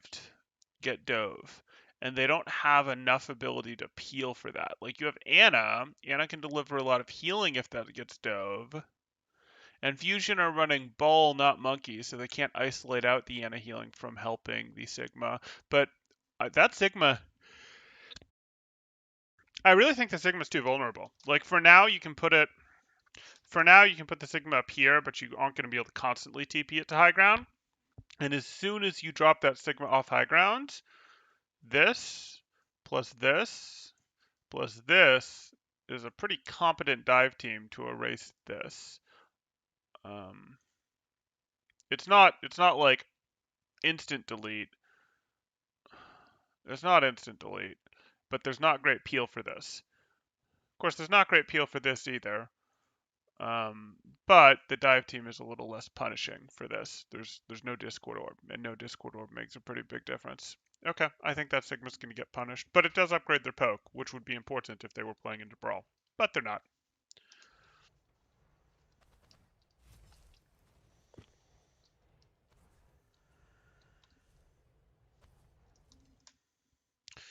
You should consider reviewing the Uprising vs. Fuel game. It was a good watch. I'll consider it. If I do a second one this week, I'd definitely consider it. I kind of wanted to look at some teams that I hadn't spent any time looking at yet. I could have done those guys, yeah.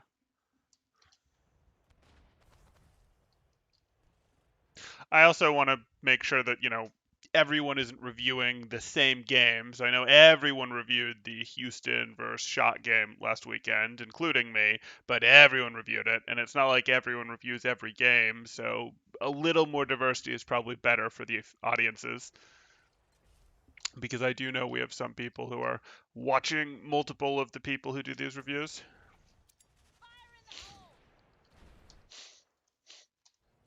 Okay, Elsa's tried to push through there. They're taking up their map control on that side. Let's watch this start a little more.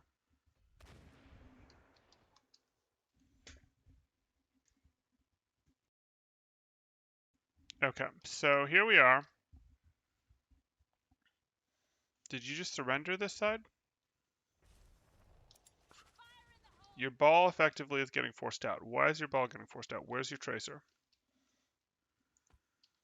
Your tracer's over here with the Harmony Orb. So, not surprising your ball can't hold this.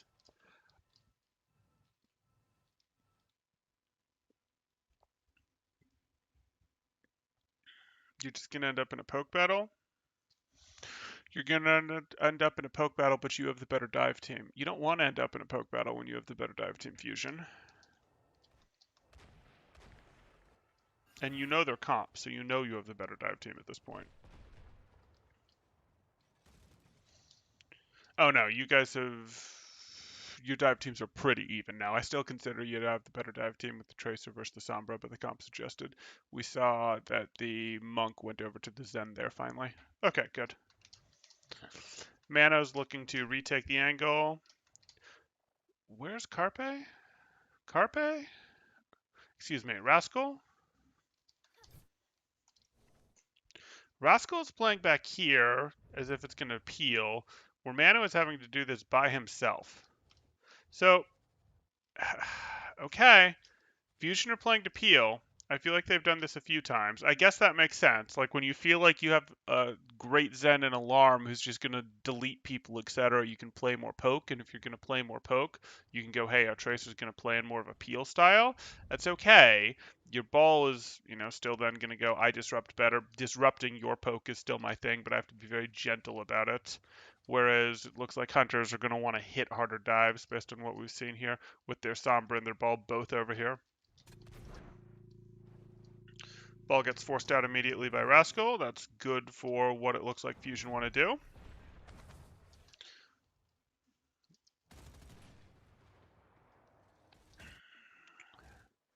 Mano is just playing tag with the other ball. Needs to make sure not to get caught by Sombra. Still needs to not get caught by Sombra.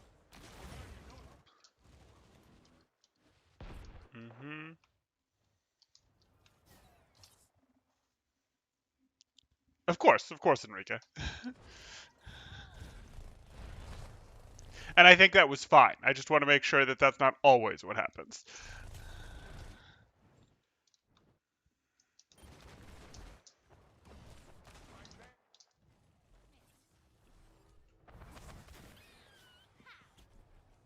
Okay. How in was that ball? Not at all. That ball was not in at all. Rascal just went in to finish it when it had been getting poked down. Is that a correct summary of what happened? So here we are. Mano's getting pushed. Mano's getting pushed. Discord is on both balls.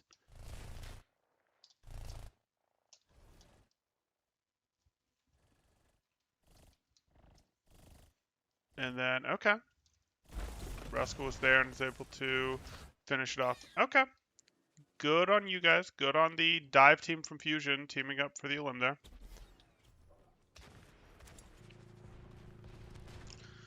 There's no way that you think that works, but you're point pressuring to try to make the fight happen faster. Hunters is point pressuring to try to make the fight happen now because they don't want to stabilize. They just lost someone. and they're probably thinking, hey, we want the fight to happen now before you guys gain cooldowns back. Because if there's 6 of you and 5 of us, we're actually in a closer fight right now and you've just spent cooldowns to get an elimination than we will be 4, 5, 6 seconds from now once you have cooldowns back. We'll have some cooldowns back too, but the fight gets harder and harder to win in a 6v5 the more and more cooldowns come back up in total for both sides. Mm-hmm. Did get the res off.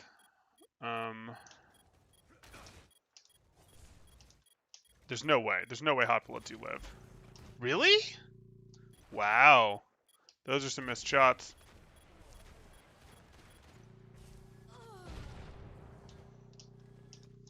That should not have been turned.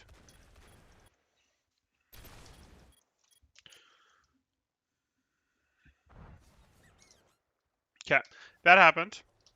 Took down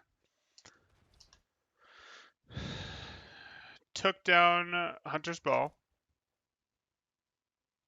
Where who is core in these comps? Core in these comps would be something resembling your Zen. Zen would be the biggest piece of your core. Where Zen is what I would probably define as your core. It's frequently going to have your Mercy attached to it, but not always. It's frequently going to have your Sigma attached to it, but not always. And it's sometimes going to have your Ash attached to it. But the Zen is going to be the biggest piece of what your core is, because your Ash might go take an off angle and your Mercy might go help them. Your Sigma might go take a different angle, and your Ash might be with them on that different angle. So your biggest description of what your core is going to be where your Zen is in these comps.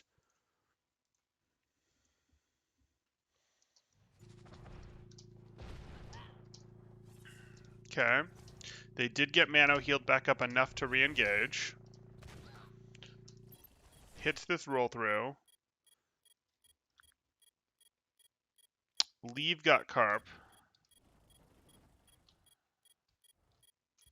Leave got Carp. I need to see that.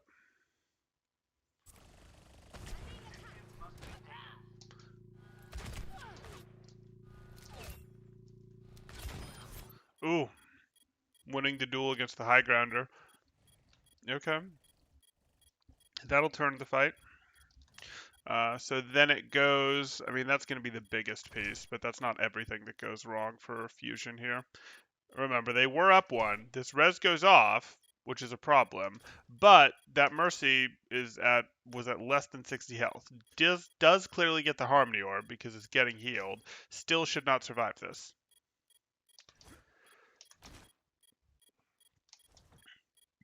Rascal? Not sure you needed to leave quite as early as you did there, buddy. But you're worried about Monk. Zen is trying to take shots. Alarm is trying to take shots at Nisha there. Can't find the shot. Hotba's going to go in. Hits 1. Discord's on Nisha. No, they don't get Elsa or Nisha down here. Just get out juked. And they lost their Ashe on the high ground against the Ashe on the low ground.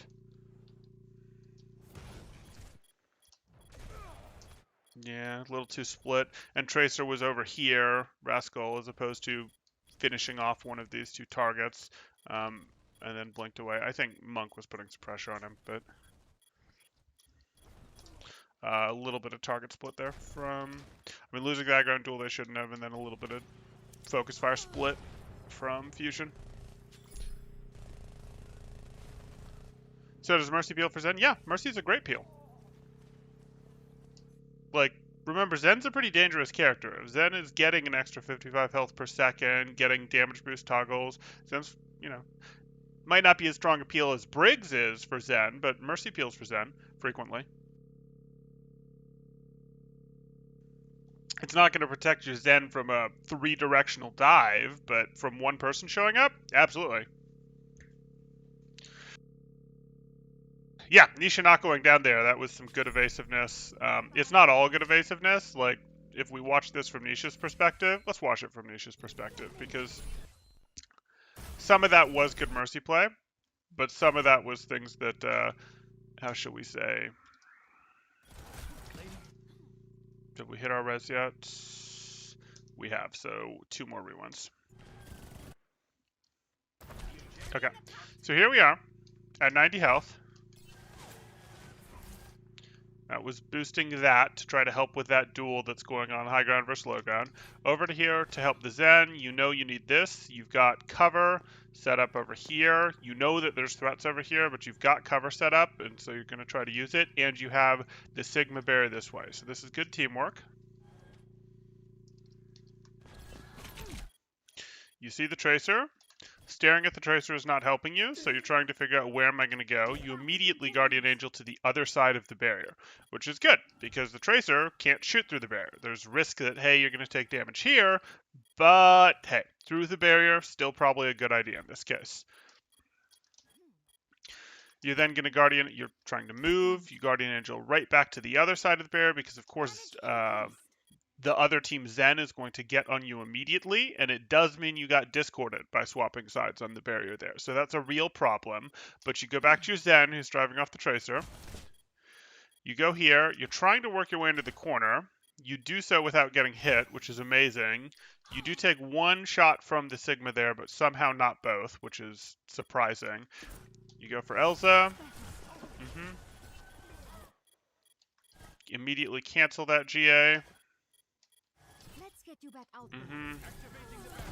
And then just a super jump. Yeah, no, I mean that was important.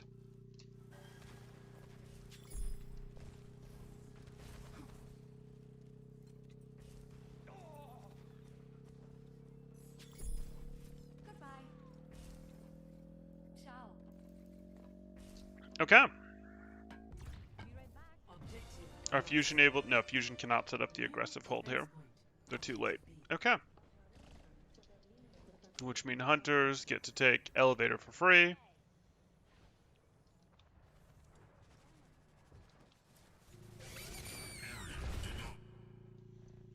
Okay, now that they've taken elevator, they're going to mine the point and pressure it.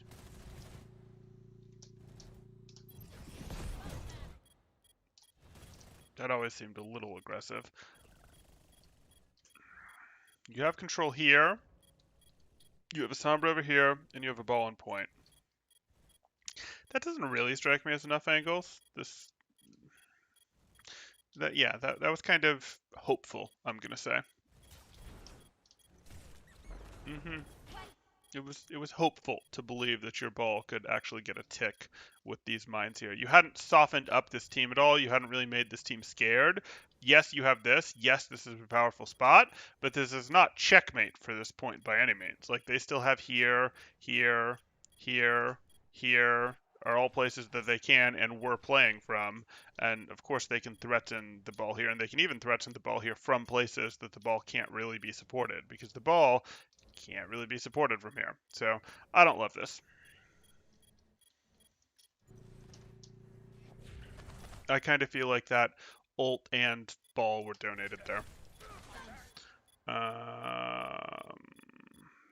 That takes down Toby. Why had Toby dropped? Was Toby the contest? No. Oh, because your second piece of pressure is Elsa, so Toby drops. Okay. Okay, that's fair. You don't expect Jinmu to... Or no, Jinmu's the other team, yeah. Dein Schutzengel ist da. Would have been better if Mano had done it, but that's okay. Wow, I'm nice today. I'm not usually this nice to Overwatch League teams. Mano has plenty of health. Mano does not need to... Yeah, Mano had plenty of health. Mano did not need to go get that mini, because that's only a mini. And in doing so, create the situation where Toby had to pressure point. Mano could have just rolled himself over to here and have been like, nope, I'm going to shoot you from here, and there's nothing anyone except Elsa can do about it. As opposed to here, where Zens, etc. can threaten him.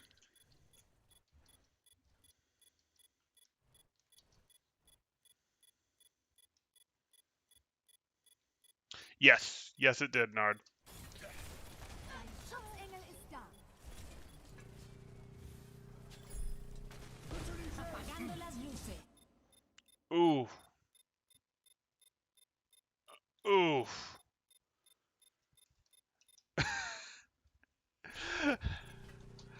Okay, so here they are. Lost Toby. They're thinking, that's okay, we lost our Toby, but we're going to invest a Flux, and the Flux will help us hold this, and it'll help neutralize their Valk. It'll be great. And gets caught by the EMP. That's a big deal. Canceling a Flux is huge. And then they have to trans, but they're not going to get value out of this trans. This is a stall trans. Like, they could find a limbs back during this, but it's going to be hard.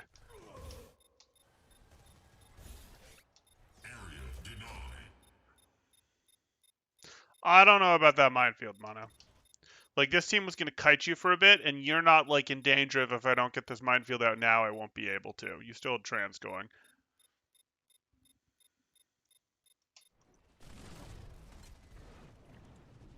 Bob, do something!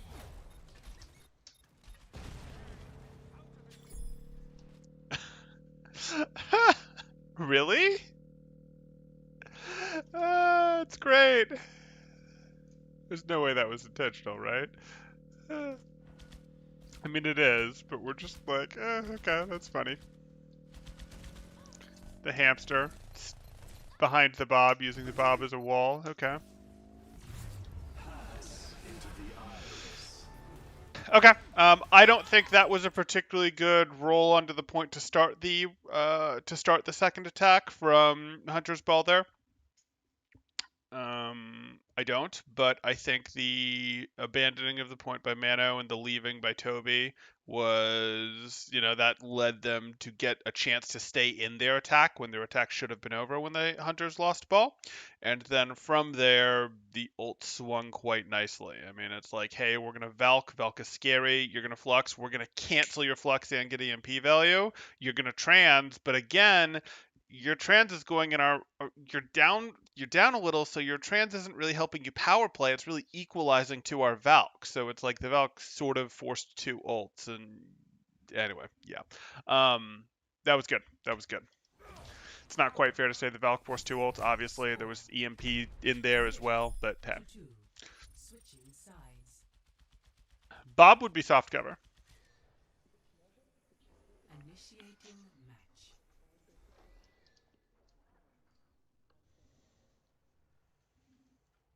Bob is a friend. I mean, he's more accurate than any teammate you'll ever have, so.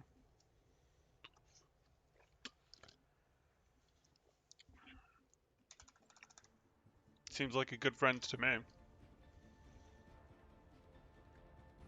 for battle.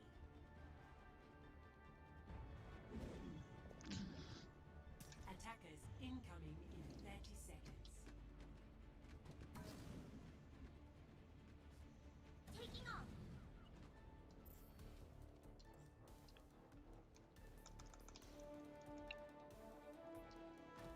Five, four, three, two, one.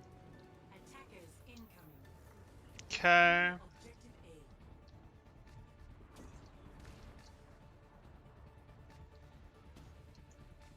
Okay.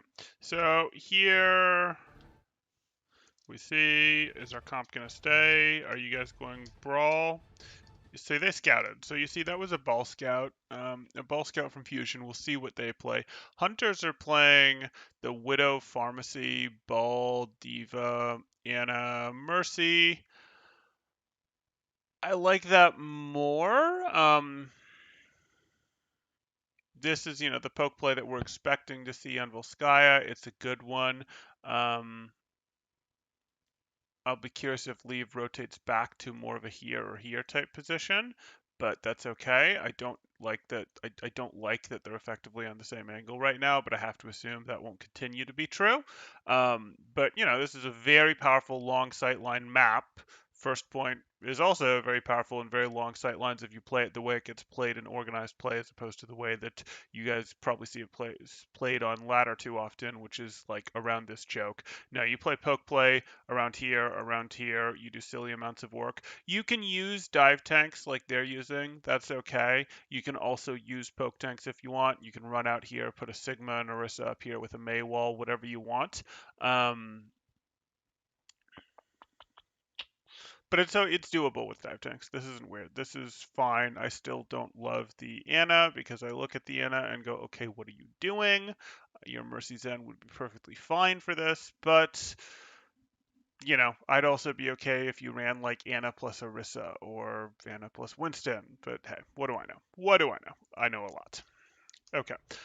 Fusion see it and they don't care. They're going Brawl, which makes me wonder what they could have seen that would have made them not run Brawl. To be perfectly honest, because this is a pretty hard poke comp. Like, yes, it could be harder. It could run an Orisa and a Sigma, but this into Zen, but this is a pretty hard poke comp with Widow plus Pharmacy, and if Widow plus Pharmacy isn't enough to force you off of Brawl, like the way the game works at a theoretical level is Brawl, in theory beats Dive, Dive in theory beats Poke, Poke in theory beats Brawl. Well, this is a poke comp, and they scouted and then chose, yep, we're gonna go Brawl anyways. So what were you scouting for?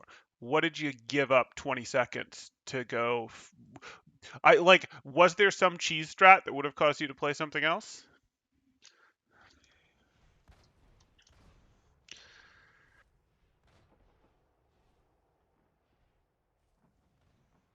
Hmm. I suppose that's true. Someone last year had a Bastard Sim bunker out there that teleported the two high grounds. That sounds like, yeah, it probably was.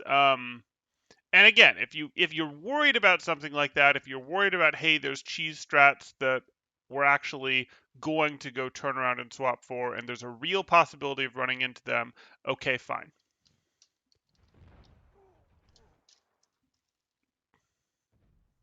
Here you go. This is about what we expect. Hotba, Hotba, Hotba. Hotba's slow on finding. Like, Rhine is shielding in a reasonable direction, but Hotba should be blocking out the fair. That Hotba's not blocking out the fair faster here is a problem. And now you just get ruled. Great. Congratulations.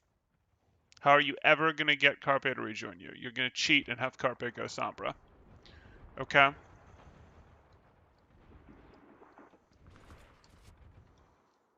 But there's a problem with Carpe being on Sombra.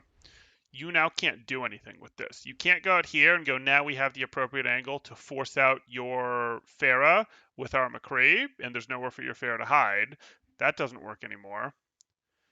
So you can't go, aha, with this, we're going to use our superior positioning to, or now we're going to chase you over here, we're going to cause you to drop, and we're going to do this. Like, this isn't going to do anything for you anymore because you don't have any poke aspect. You've taken away your poke aspect. You just have Bap and May as your real range, and that's not very good range. So are you instead going to try to turtle on point? Like, that's going to take forever. I actually don't like the swap at all. I want to see what they do. Do they realize that they've put themselves in a situation where all they can do is turtle or wait until Carpe gets a hack? You're going to turtle. Yeah.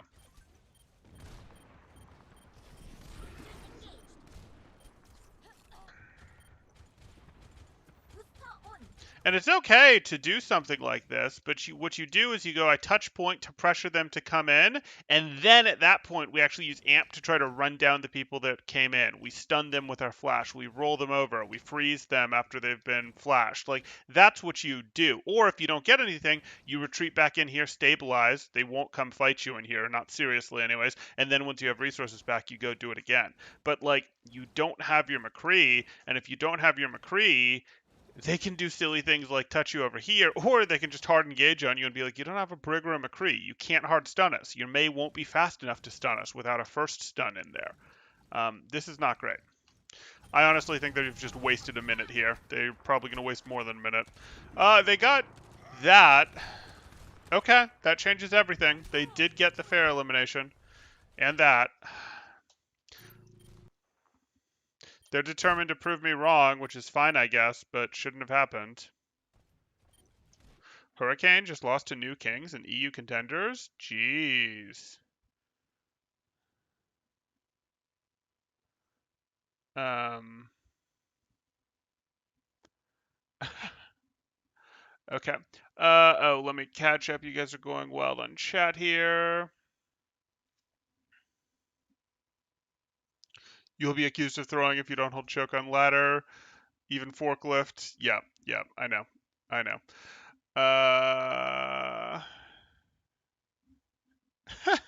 Okay. Okay.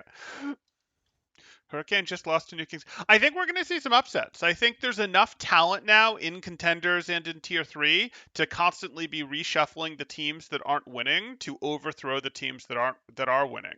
Like I think that's the case now. I don't think that was true a year and a half ago, but I think that's the case. There's enough talented players to go, and enough talented players that aren't long term attached. And because the slots aren't okay, you make contenders and you're there for 5 months or 4 months or whatever, and there's only 2 seasons a year, people are less attached to their teams.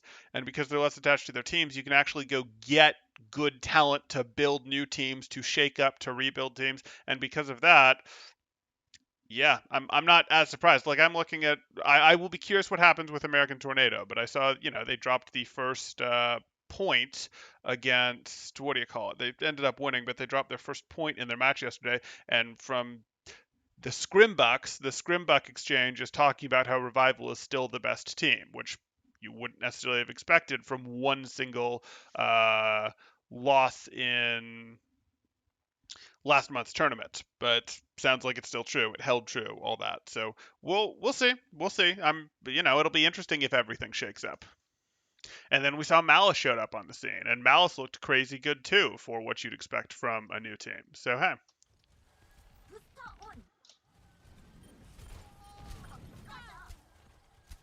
like crazy good. They took Revival to map 3, lost the final team fight with a lag situation for Foreshadow. In overtime, all that. Actually, that one might not have been in overtime. But it was clearly last fight. Okay. Oh, sorry, I got distracted talking about contenders. You guys are making me want to review contenders. Somehow, I don't think that gets quite as many views. I enjoy it, but hey, it's where a lot more of the real strategy pioneering happenings. Feels good, man. Oh, that was Sham. That was Sham that even said that. Hey, Sham.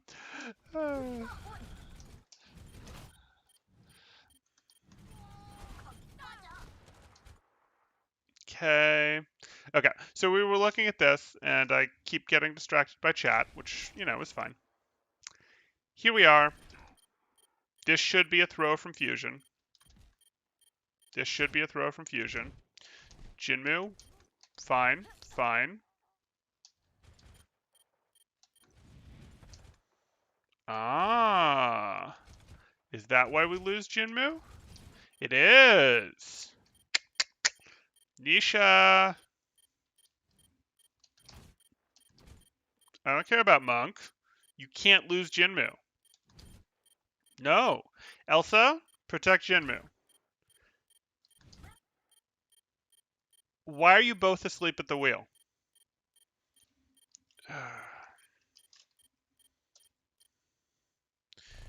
Okay. You turn away. You go, I'm going to heal Leave. I don't care. You go, I'm going to heal Monk. I still don't care. You've turned around and you see Hotba. That's good. And then you keep looking this way. I still don't care about your Anna this much. Like, yes, healing your Anna is good, but why are you looking at her? And then, oh shoot. You don't have Guardian Angel now. Did you use a second Guardian Angel? You use this Guardian Angel. Use that Guardian Angel. Why are you using Guardian Angel here? Oh, it's such minor movement. But that's fair. It's not the worst Guardian Angel in the world. You looked away too long. I don't mind that you stayed over here. I actually don't think you would have stayed over here if you'd been looking more in that direction, which was important. And Elsa, do you have boosters? No, but you do have DM. Yeah, okay. They shouldn't have lost Jinmu there. They were just slow. And then, of course, they're going to go, like, it doesn't matter. Ryan's life doesn't even matter. As long as that res doesn't happen, that's everything.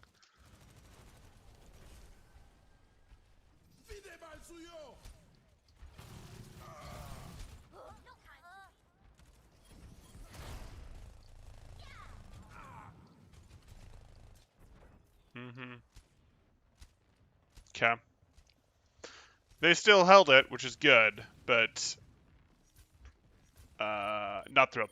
Not. I mean, not thrilled with anything. I'm not thrilled with the decision of Fusion to go, oh no, we can keep rotating. I'm not thrilled with Carp going, oh, well, they left me behind, so I'm going to go McCree, even though we basically have terrible win conditions if I swap off of McCree to Sombra. I don't love the. You're forced into it at that point to go, we're going to play a little bit of a turtle game, which is right. I just don't think it's right to let yourself be forced into that situation in this on this point. It's too hard. But then it almost works because hunters don't pay enough attention to Jinmu with the people that are in charge of support on your team, the people that are in charge of defense on your team. And then obviously you commit everything to stop the fair res, because if the fair gets rezzed, it's over again, and that's enough for hunters to stay in it and recover. But like, this is who's throwing harder. All Overwatch is who's throwing harder, but hey.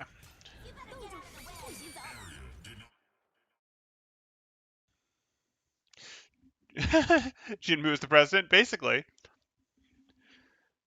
Contenders is more fun to watch than Owl. Feels less stale. It's where the innovation happens, by and large. Yeah. Only the Contenders team coached by the Scarf, you mean? That Tino Micro play might have cost them the point. Ended up not, but yes. Why Moira? She's OP. 8-second orb makes the difference. Who knew? Why Moira? Who swapped to Moira? Oh, Alarm swapped to Moira. Alarm thought they were still in this fight, I'm sure. Helden sterben nicht. Nerf this. And so he's going for the speed.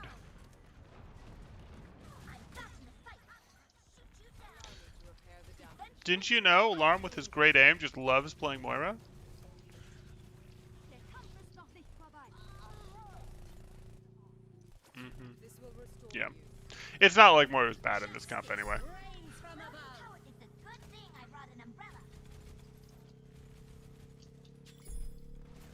This will heal you.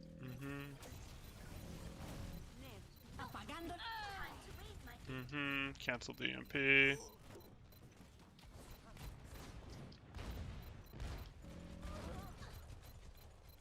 Gale the Mahol.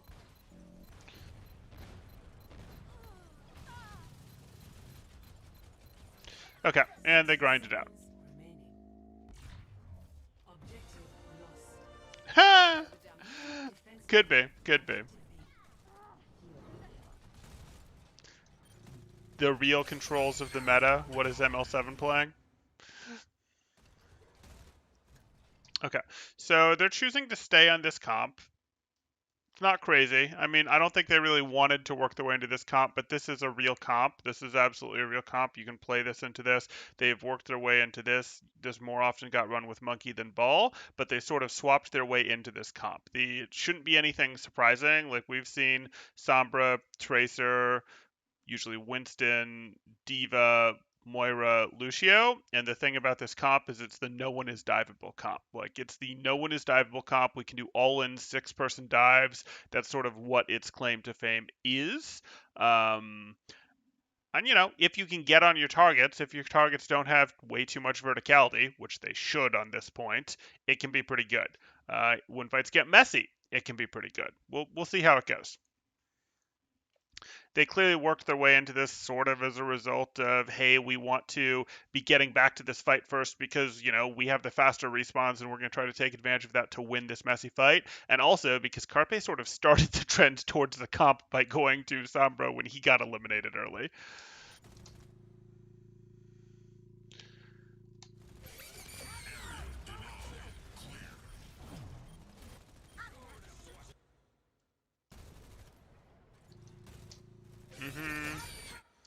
Gonna use your mines.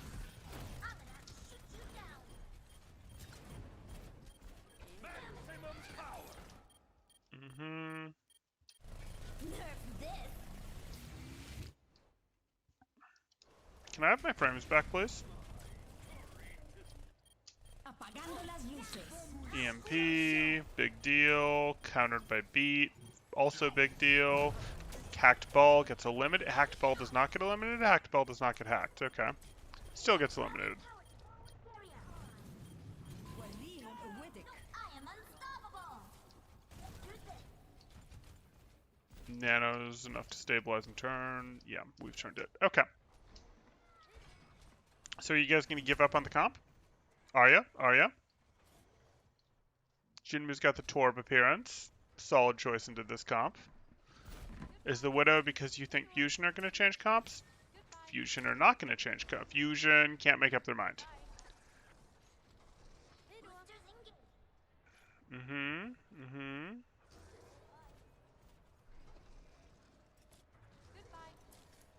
Not what I'd have picked. Not what I would have picked comp-wise, but okay. We've got McCree Torb up against McCree Sombra. They have the EMP, so obviously they're not going to dump that. They have a fair amount of follow-up for the EMP with their mobility. They'll be able to set their McCree Berg up here, send in a pretty hard dive around the EMP. Yeah, okay. Okay, they're playing into the Torb Cree Brig. That's going to be a lot of peel. So get a big EMP or lose.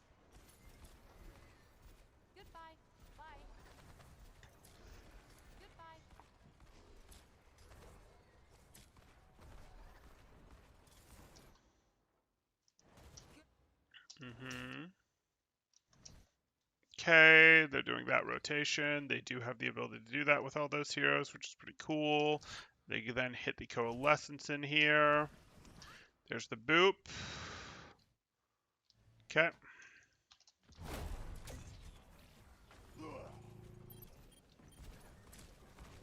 Rally stronger ult. Alarm is resetting.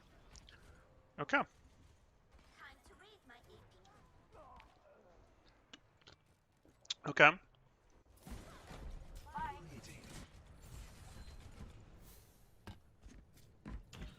Keeping the comp? No, alarm's now gone over to the Zen. Doesn't change a ton.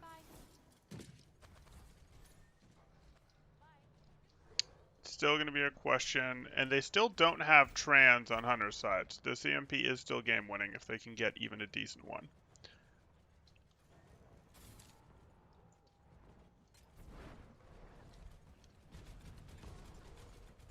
Oh boy. Okay. You're not going for the high ground push this time. Oh, you're going that way. Okay. Do you actually get to punish the ball? No, you don't see the ball.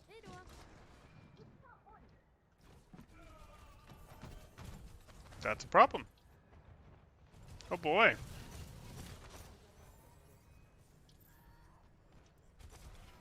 60 seconds remaining.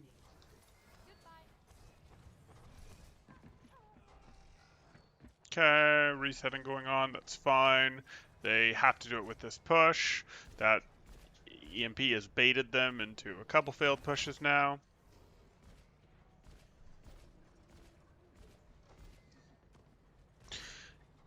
It's kind of the small one niche she does have. 30 seconds remaining.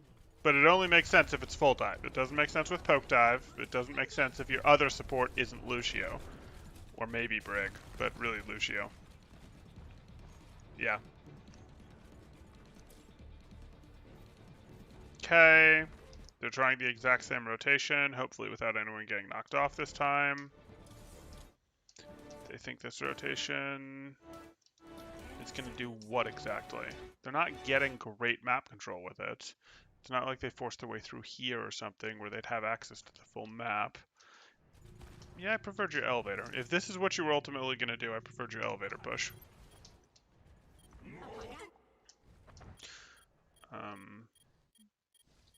So that's plenty big enough, but the problem is Monk exists and gets to use Transcendence because this is not 2-3 pushes ago when he didn't have it.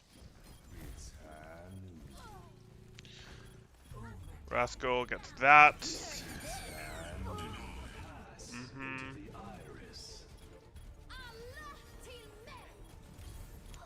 Torbolt ultimately doesn't matter with the Transcendence. There's the Primal.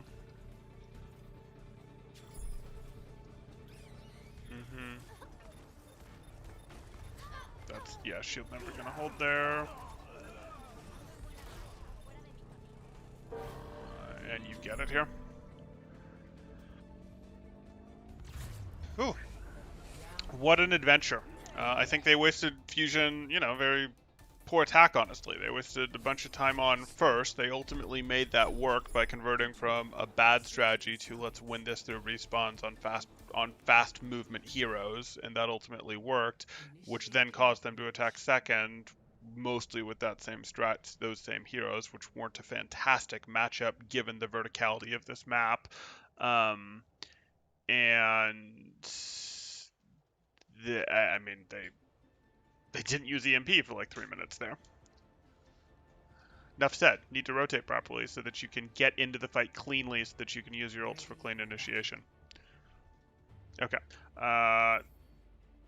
Looks like it takes a few minutes, one way or the other. Attackers incoming in 30 seconds. Right.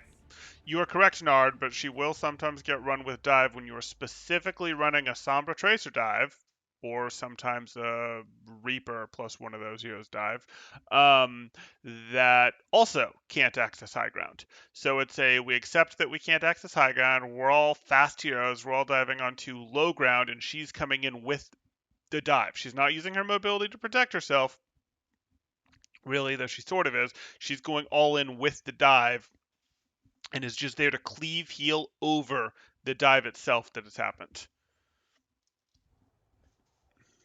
So like if you think of it like this, where you go, hey, our Winston is going to jump from here, our Diva's going to jump from here, our Tracer and Sombra came in from here. Well, she also came in with your Winston and your Diva and the Lucio, and so the enemies are. How do I do this? Enemies are here. Maybe the dive came from multiple directions. Maybe. With this comp, it doesn't always. She joined as part of it. So she's in here with this dive that came from multiple directions. And now all of her friends are right here. So her cleave healing is actually useful. Don't take damage staging, which is part of why the dive doesn't always come from multiple directions with this comp.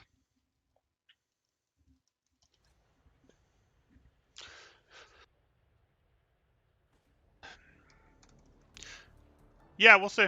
We'll see how things develop with the lamp. 1. Attackers incoming. Defend objective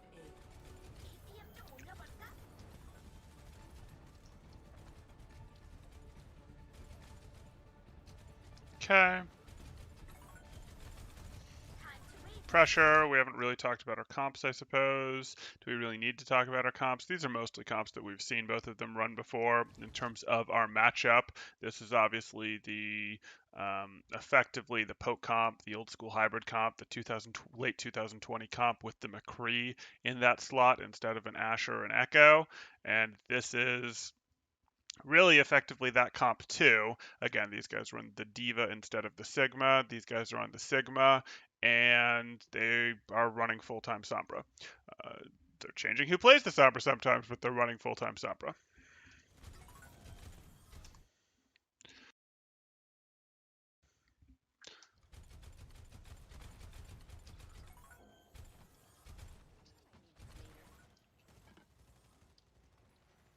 Mm-hmm.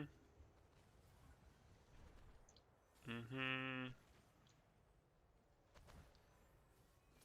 Why are you guys so attached to your low ground? Did you get booped?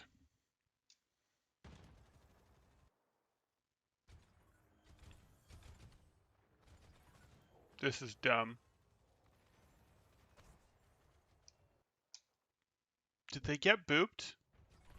Please tell me they got booped.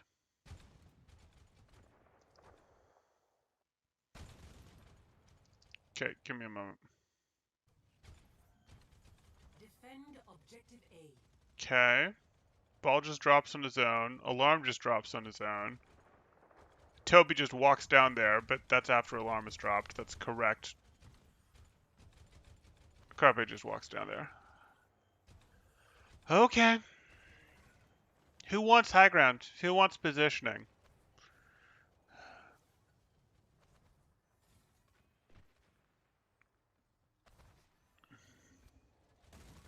Mm-hmm.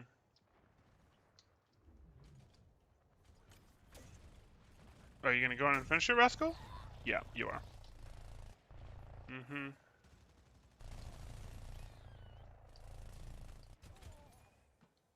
I'm trying to decide which of those I don't like more.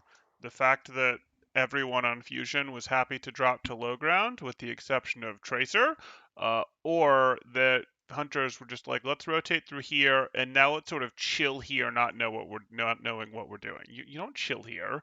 You go up through here. This isn't a negotiation. This is what you do.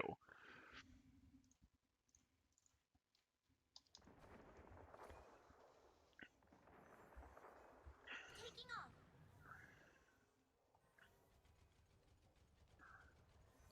Sombra almost guarantees the one tick. Okay, but how many pushes did it take them with Carpe sitting on different team? But how many pushes was Carpe sitting on EMP for while they waited to get it off? It was like 3 minutes with EMP charge that it didn't get used during. But yes, ultimately they did get it. So maybe Hunters are thinking same logic. But Hunters have been running Sombra a lot, so I don't really think that's what's going on, or that's exclusively what's going on. I think they just like running the Sombra. Okay, you're gonna go up there. Time's up. Fine. You still haven't really set up for any sort of high ground, and I don't like it. And there are things that you can do with the high ground. It's not like Leave would dislike the high ground. It's not like Elza would dislike the high ground. It's not like making Rascal leave that high ground is irrelevant. It's not like you can get punished while rotating to the high ground. This is just dumb.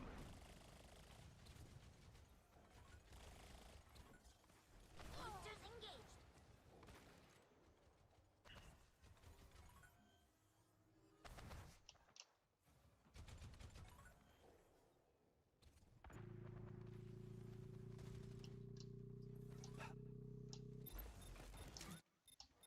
It's hard. Yeah, these guys have been playing a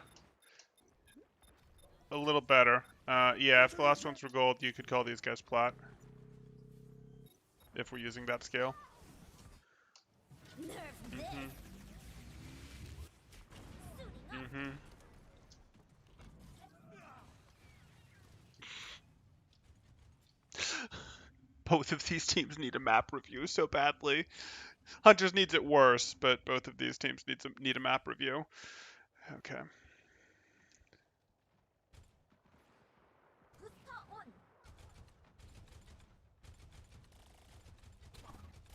Mm-hmm. Okay. Oh! Well, that's one person taking high ground. Why? Why?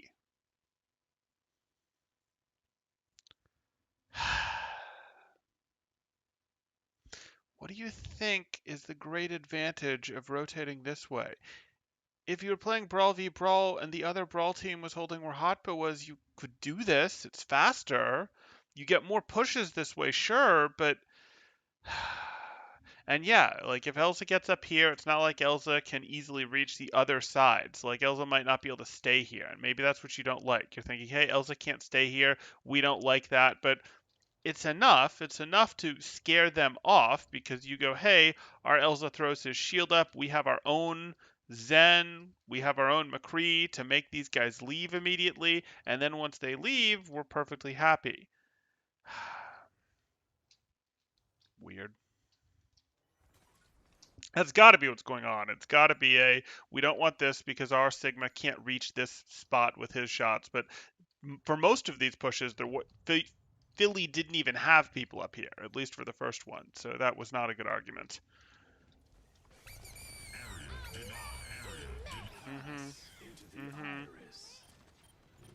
So I'm going to watch these teams try to brawl out with their comps. Rally lasts longer, but then Nisha has the later rally because they went trans then rally.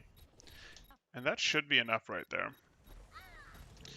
Plus EMP. Okay, finally. That was not pretty. That was not pretty. So learn to rotate. Don't drop off high ground. Don't wait 3 minutes for EMP. Don't push with your brawl comp without McCree to try to turtle on this point against a poke comp. Don't send your ball in super early when you haven't actually established the positioning to support it on second. Nice mercy play. Okay, yeah, I think I'm done with that. Okay. Why choose Sig over the Diva here? Wouldn't making the comp more pokey be a detriment? Wouldn't making the comp more pokey be a detriment? Not necessarily. A couple things that you like with the Sigma over the Diva is poke is good. Like, you do like to have poke. Poke is a perfectly valid win condition, so I'm not sure why you're not liking that. But what you also get is these are sort of low sustained supports. You're looking at Inspire plus Pax plus Harmony Orb. Outside of the ults, there's not a ton of sustain to go around. Sigma having the regenerating barrier, plus the shift that can give him temporary health, plus 100 shield health, tends to draw less healing resource need than Diva does. It's part of why after Sigma got nerfed, people really struggled to use Sigma in the late 2020 hybrid comp.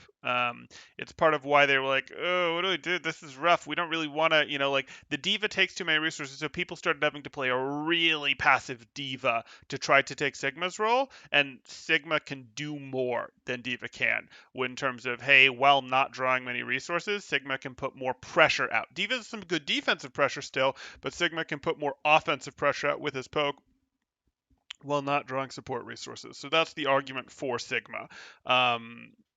It just wasn't doable when Sigma had the super long cooldown between shield deploys, and Defense Matrix was comparatively too much better. Okay, let's, I don't know if we're going to get all the way through the next map, but we can probably do one round.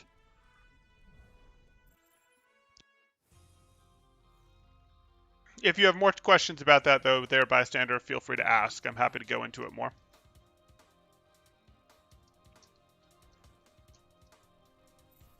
Yeah, we probably won't get through all of King's Row. Attackers incoming in 30 seconds.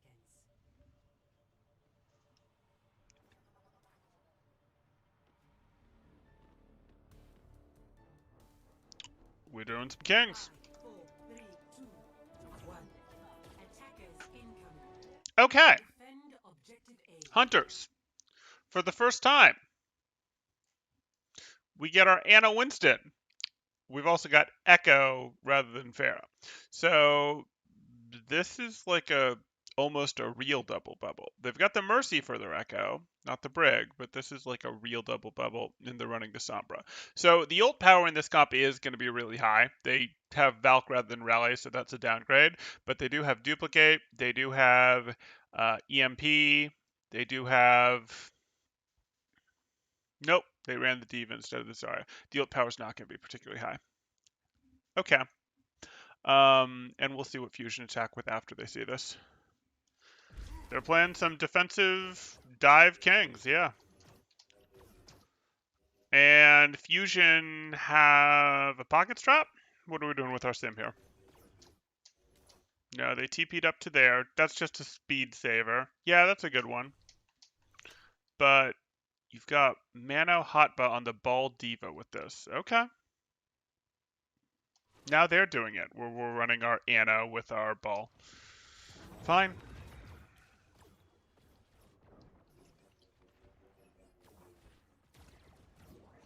I assumed that TP was so they could do the regular rotation faster, but maybe not. Okay. Are you going to catch him? You did catch him, but you didn't do quite enough damage. You were kind of slow on the follow-up, to be perfectly honest. And you should have been faster, because that's a very common spot for people to be. Mm-hmm.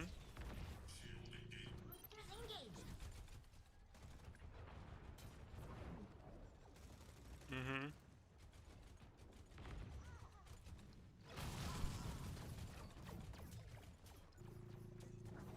If you don't run Brawl on Kings, then it's cursed a little bit.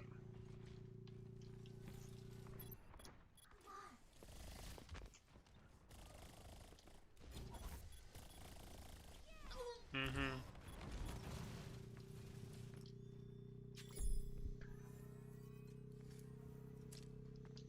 So they grind that one out. Nice.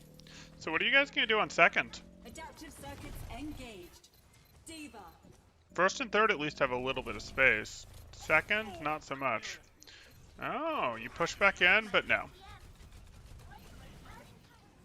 Nerf this. Mm-hmm. By some time, don't think it's gonna make a difference. Okay. Just throwing all the ults at each other. It's had. All the ults. Everybody press Q. Literally everybody press Q. Objective lost. Stop the payload. I don't think. I mean, Hunters had shots, but that was definitely embracing every fight as winnable.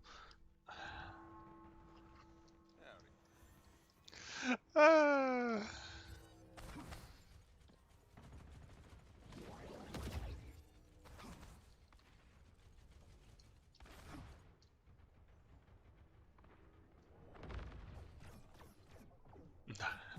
Okay. They're trying to take their space with the high ground. Are we going to see lanes that don't usually get played in on Kings? They should get played in way more than they do. Everyone keeps pretending that Kings Row is a one-lane map, and it's not. Okay, I like it. I like it. I like it less. I like it a lot less. I like that we're pushing up over here. We've got control over here. We've got control over here. Like, this is good. This is good. I like it. What I like less is I'm EMPing now.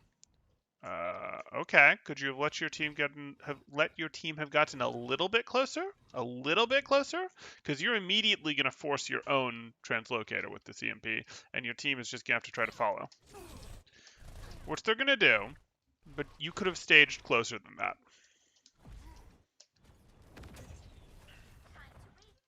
Mm-hmm. Helden sterben. And now you're trying to Valk to stay in this fight that you're down one that you started with an EMP. Like, do we realize that? Do we realize that that's what happened? We hit our EMP. We hit our EMP while our team was still too far away, wasn't staged close enough, so they just kited into here and went, nope, we're going to play over here. We have a Brig. We want to play in close space against your comp.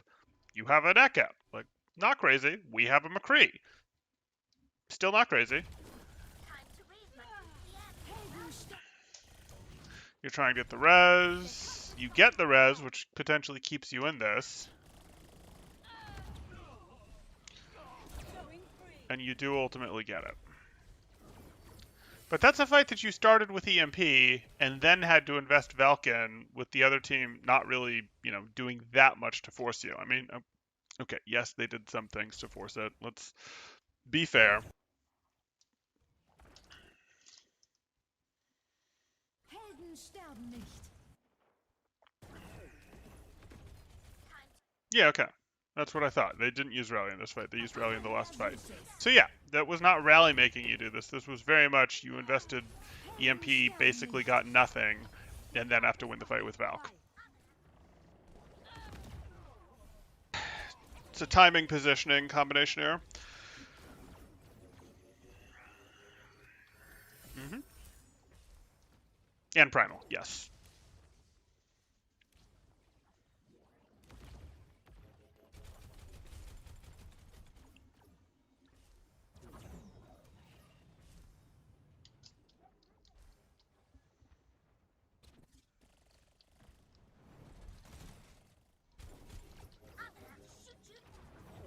Adaptive circuits engaged. Diva. Less than ideal. Defense matrix activated.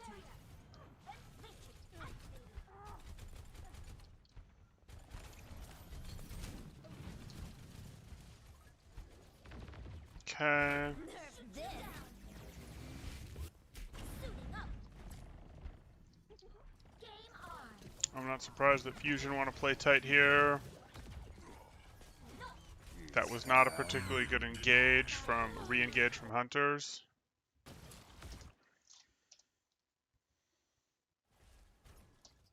Here you are. Fusion, chase down your Ana, so you're in trouble. You round this corner to fight them on straight lines. Why are you fighting them on a straight line? Like, your Echo isn't up here? Your Echo isn't back here? Your Echo isn't up here? You're just walking around a corner to engage. Why are you doing that? Like, at the very least, hold your corner here and try to enforce the corner from here. Winston can play corners similar to Reinhardt. He's not as strong on corners as Reinhardt, but he can do it. And there's not a Reinhardt he's afraid of, so he can play his corner. He doesn't need to round to try to push this engage. Taking this fight right now versus taking the fight when the cart gets to here and being able to enforce your corner is not the difference between a team fight or not over here. This is silly.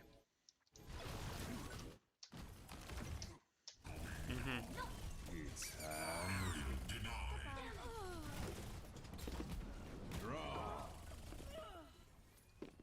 Don't think we needed both of those. Either one. Minefield or High Noon. Pocketed Carpe, goes forward for staggers. The payload has reached the checkpoint.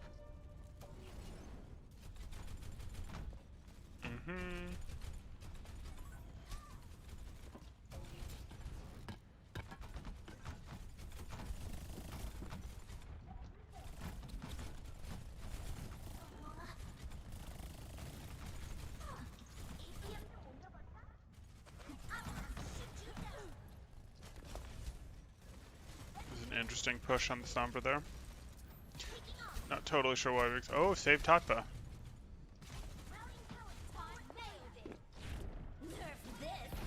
Okay, self-destruct, would like your mech back, that's fine.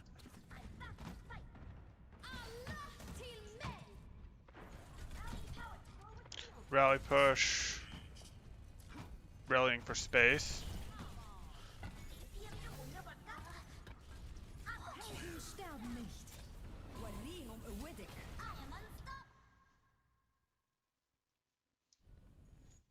Nano Diva is not that amazing. But it did force them back, so effectively we've wasted their set. And effectively the space that they took with Rally is gone. Yeah, they've still got some armor, but hey. And now they don't have set armor. Which you'll take as a good trade. I mean, Nano Diva is not a particularly good nano, but they don't have great targets, and Rally is a particularly good ult, so we'll take that trade on Hunter's side.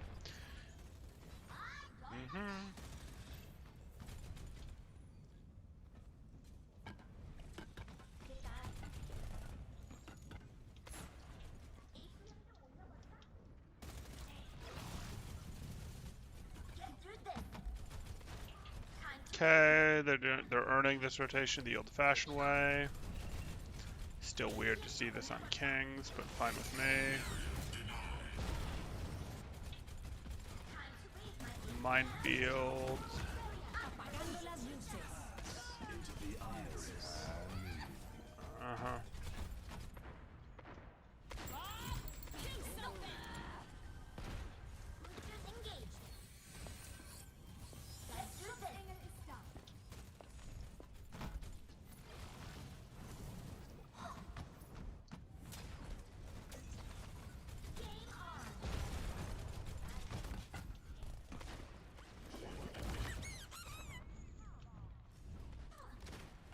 Helden sterben nicht.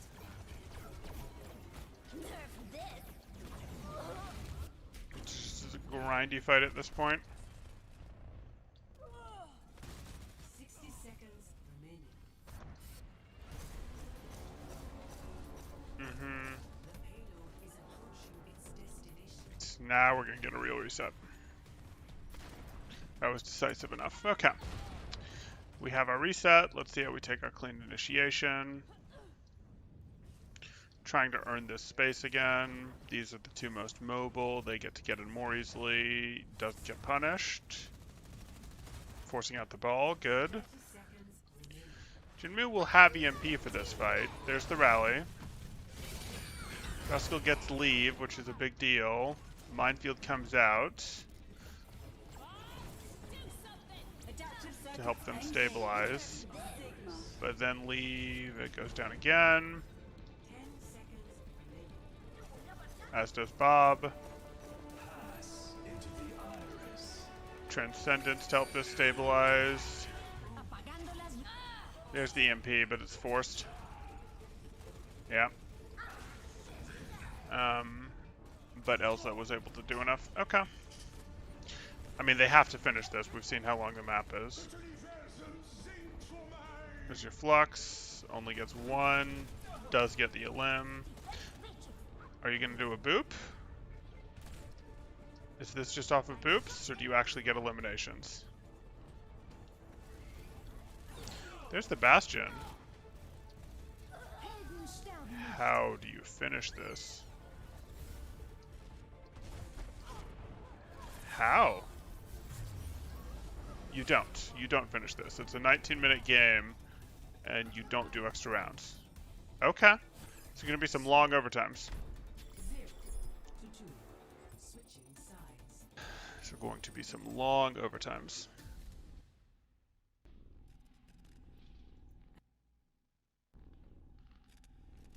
Initiate. Ready for battle. I feel like on third, both teams are forcing this comp just on how comfortable they are. Wouldn't be Rush be a little more optimal? Yes, Rush would have been more optimal basically for the entire map. It would have. And I'm not surprised to see that from Hunters. I honestly haven't seen anything from Hunters that makes me believe that Fusion should be scared to run Brawl themselves either. So I think the error potential goes to Fusion there for not going over to Brawl. Hunters, you can tell, don't want the Brawl matchup. So I'm less surprised to see that from them. We're seeing the TP again to take this. It's a good TP, but okay. Now what are we running with our comps? We are running the same thing out of Fusion. Elsa's on the Zarya this time. Okay. Weird. Yeah, Rush would have definitely been a little more optimal comp-wise, especially for Fusion.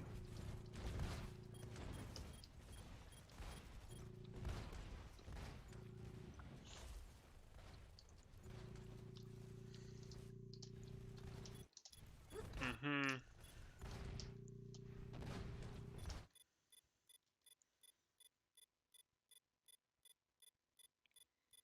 Yeah, okay. So, how much did you guys just fort this? Hey, Blim!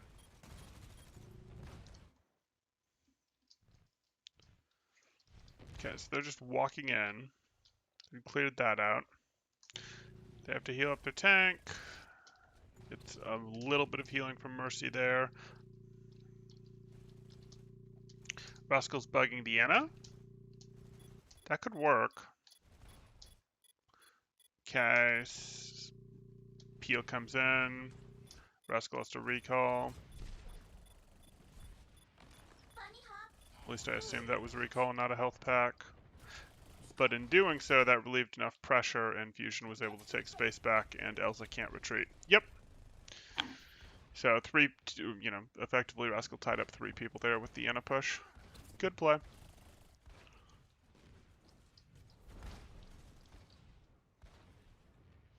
Mm-hmm.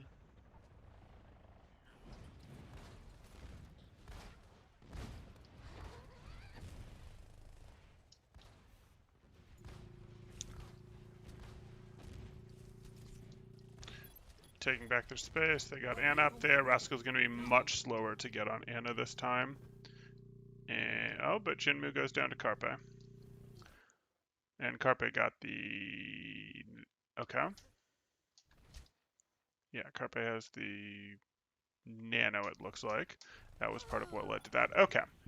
So the purple Carpe is just beating everyone up. It's fun.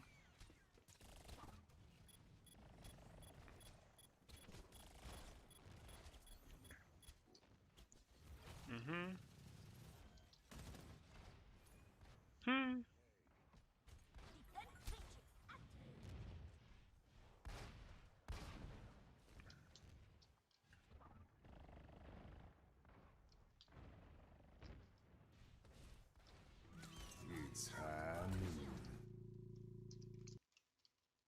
Let's take a look at that. Just what the doctor ordered. You're thinking, hey, I can hit this. Oh, just barely not. Just barely not. Okay. And Mana's immediately got to leave. Rascal's thinking, oh, was this a dive? I totally wasn't there for that call. Maximum distraction. Now we have our Nano coming out for the fair for Monk. Doesn't get in there that cleanly.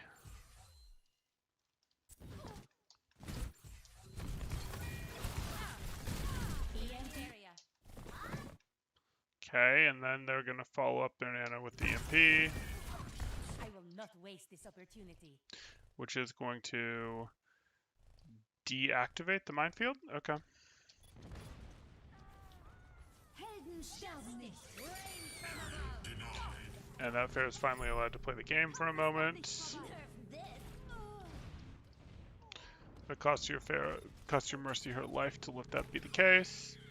And finally they grind that out. Not a terribly effective push. Every time they got going, Fusion had a good answer. I was surprised how much space Fusion was giving them, but Fusion did have a good answer to make them peel back, whether it was Carpe applying pressure, Rascal applying a pressure, whether it was Carpe going, hey, I'm going to get a pick, I'm going to threaten a high noon, whether it was Mano coming through and pressuring over here. They had good ways to go, nope, we're going to make you turn and spend people peeling, and then we're actually going to punish who you leave behind. So, that's fine. Not particularly, but she definitely sees play. Especially on hunters.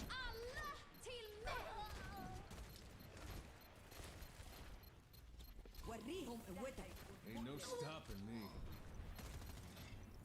Are they going to brute force this back one more time with Rally? Carpe is finally gone. 60 seconds remaining.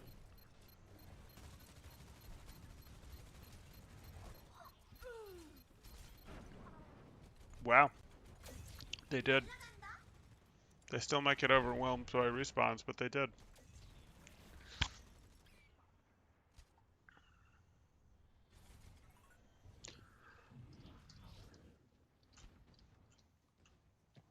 Okay, set up your angles.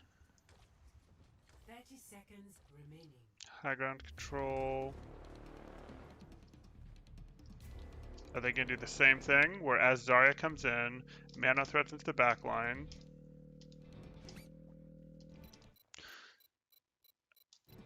And then Elza, yeah, they're just like, hey, we're going to pick on Elza.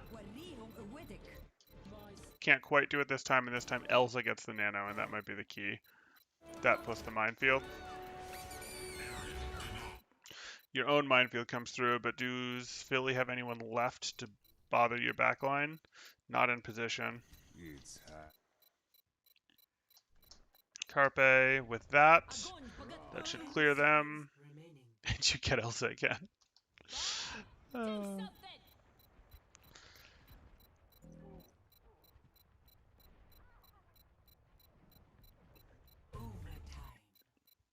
But yeah, the grab's enough.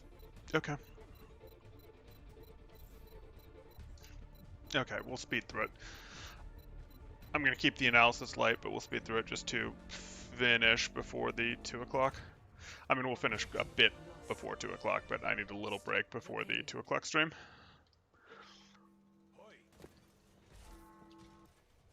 Okay, so they got that there. They mostly did that. Fusion mostly drained that time bank by just sort of picking on the comp, picking on the fact that Zarya can't protect herself as well as a Diva or a Sigma. And I know that people have tried to run Zarya in this spot, but then you get stuck leaving Zarya in your backline. And if your Zarya doesn't have high ground to use to give her good reach, to give her good range, then it sort of becomes a, well, this is a very diveable target, but what they were doing instead of diving the Zarya, because the Zarya was coming forward, is they were threatening the backline primarily, so that would disproportionately pull support back, and then the Zarya is not fast enough to retreat. There's no Lucio involved, so then their own backline takes out the Zarya.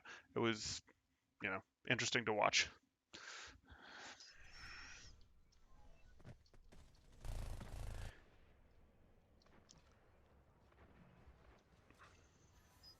But Zarya's sort of range, and only sort of range, is one of the reasons I'm not the most in love with Zarya as a.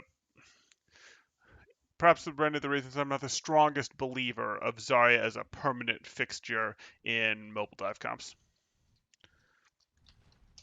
Don't get me wrong, I love watching me some double bubble, but especially as Zarya's kept losing energy, as loses energy faster and faster, has a harder and harder time maintaining it, has to play more aggressive, just doesn't work.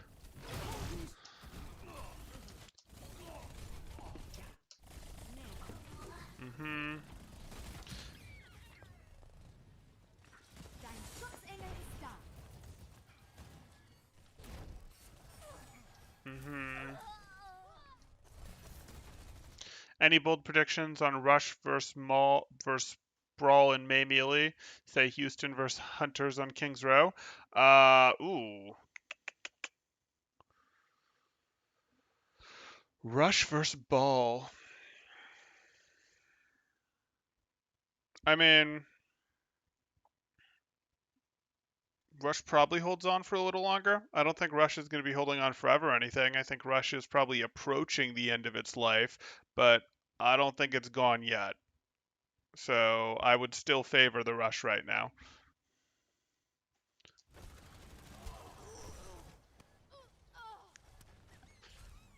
Me hace lo que el viento aguante.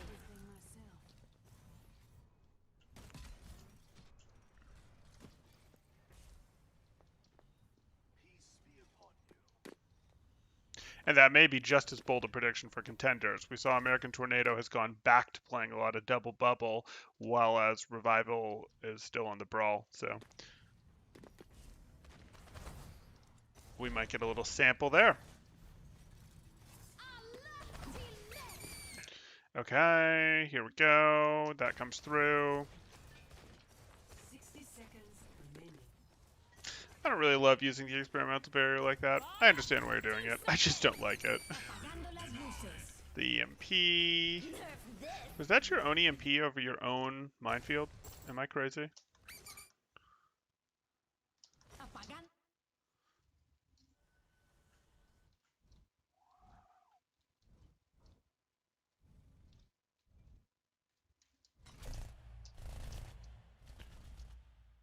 You're EMPing for alarm.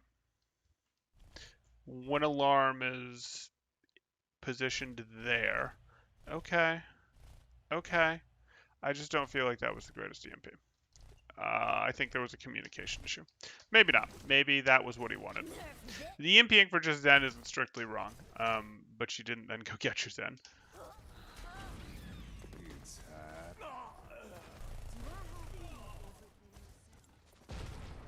Okay. And you EMP'd and minefielded in the same spot. It's like using two zoning ults in this. They're not zoning ults, but using two dangerous ults in the same spot zones the same place. Yeah, I agree. I can't wait to see how it goes in actual matches either.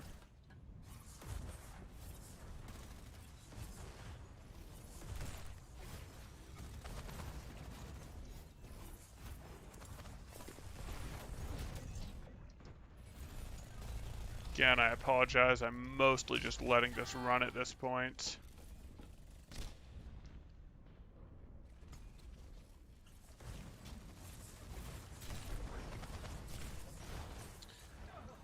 Trying to force that out.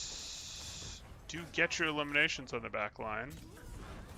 That's going to be a reset.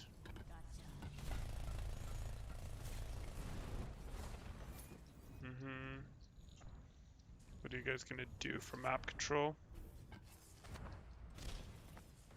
60 seconds remaining. You're just running this Widow here. And you're not even running the Widow on high ground mostly. Yeah. I don't love that. Now you're trying to use Valk to push. You're trying to use a Valk to power a Flux. And a Tran. Everybody press Q. This is not right. This is... oh my goodness. And one Trans answers it all.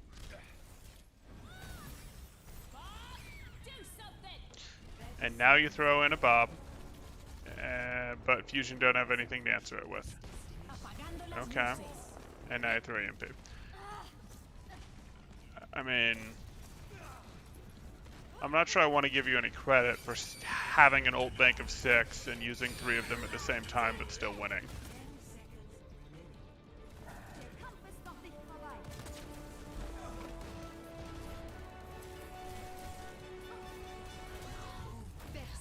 Obviously, that means Fusion messed up elsewhere for the ult situation to be that, but still. There's your flux. And now the ults are going to roll in Fusion's favor, as are the respawns, and that's going to do it. Yep. If you'd used those ults better, you could have done that, but they basically answered 3 of your ults with Transcendence there, because you stacked Valk, Flux, and EMP? I don't remember. Okay. That happened. That was interesting. That was King's Row with no brawl. Some people might be like, "Oh no, this is like brawl." Some of these things, there were sort of brawly backlines. This wasn't brawl, but it's fine. We did see a little bit of using the different lanes on second, at least on the first round, which was kind of interesting.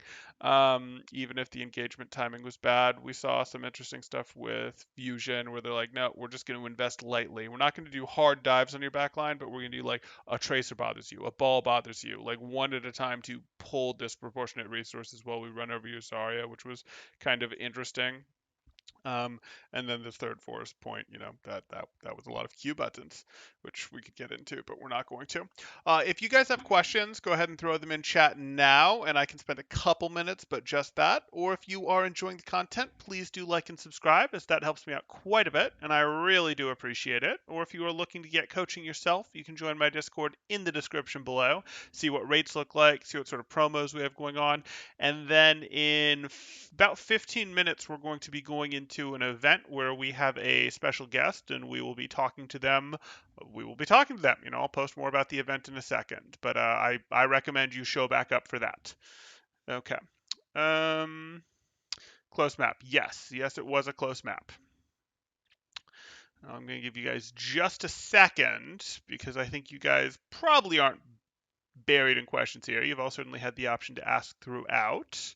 So yeah, we're going to do it. I hope to see you guys come back. Oh, thank you, Ash Phoenix Gaming. I appreciate that. I hope to see you all back here for the special guest in a bit. But for now, thanks, guys. Temporal out.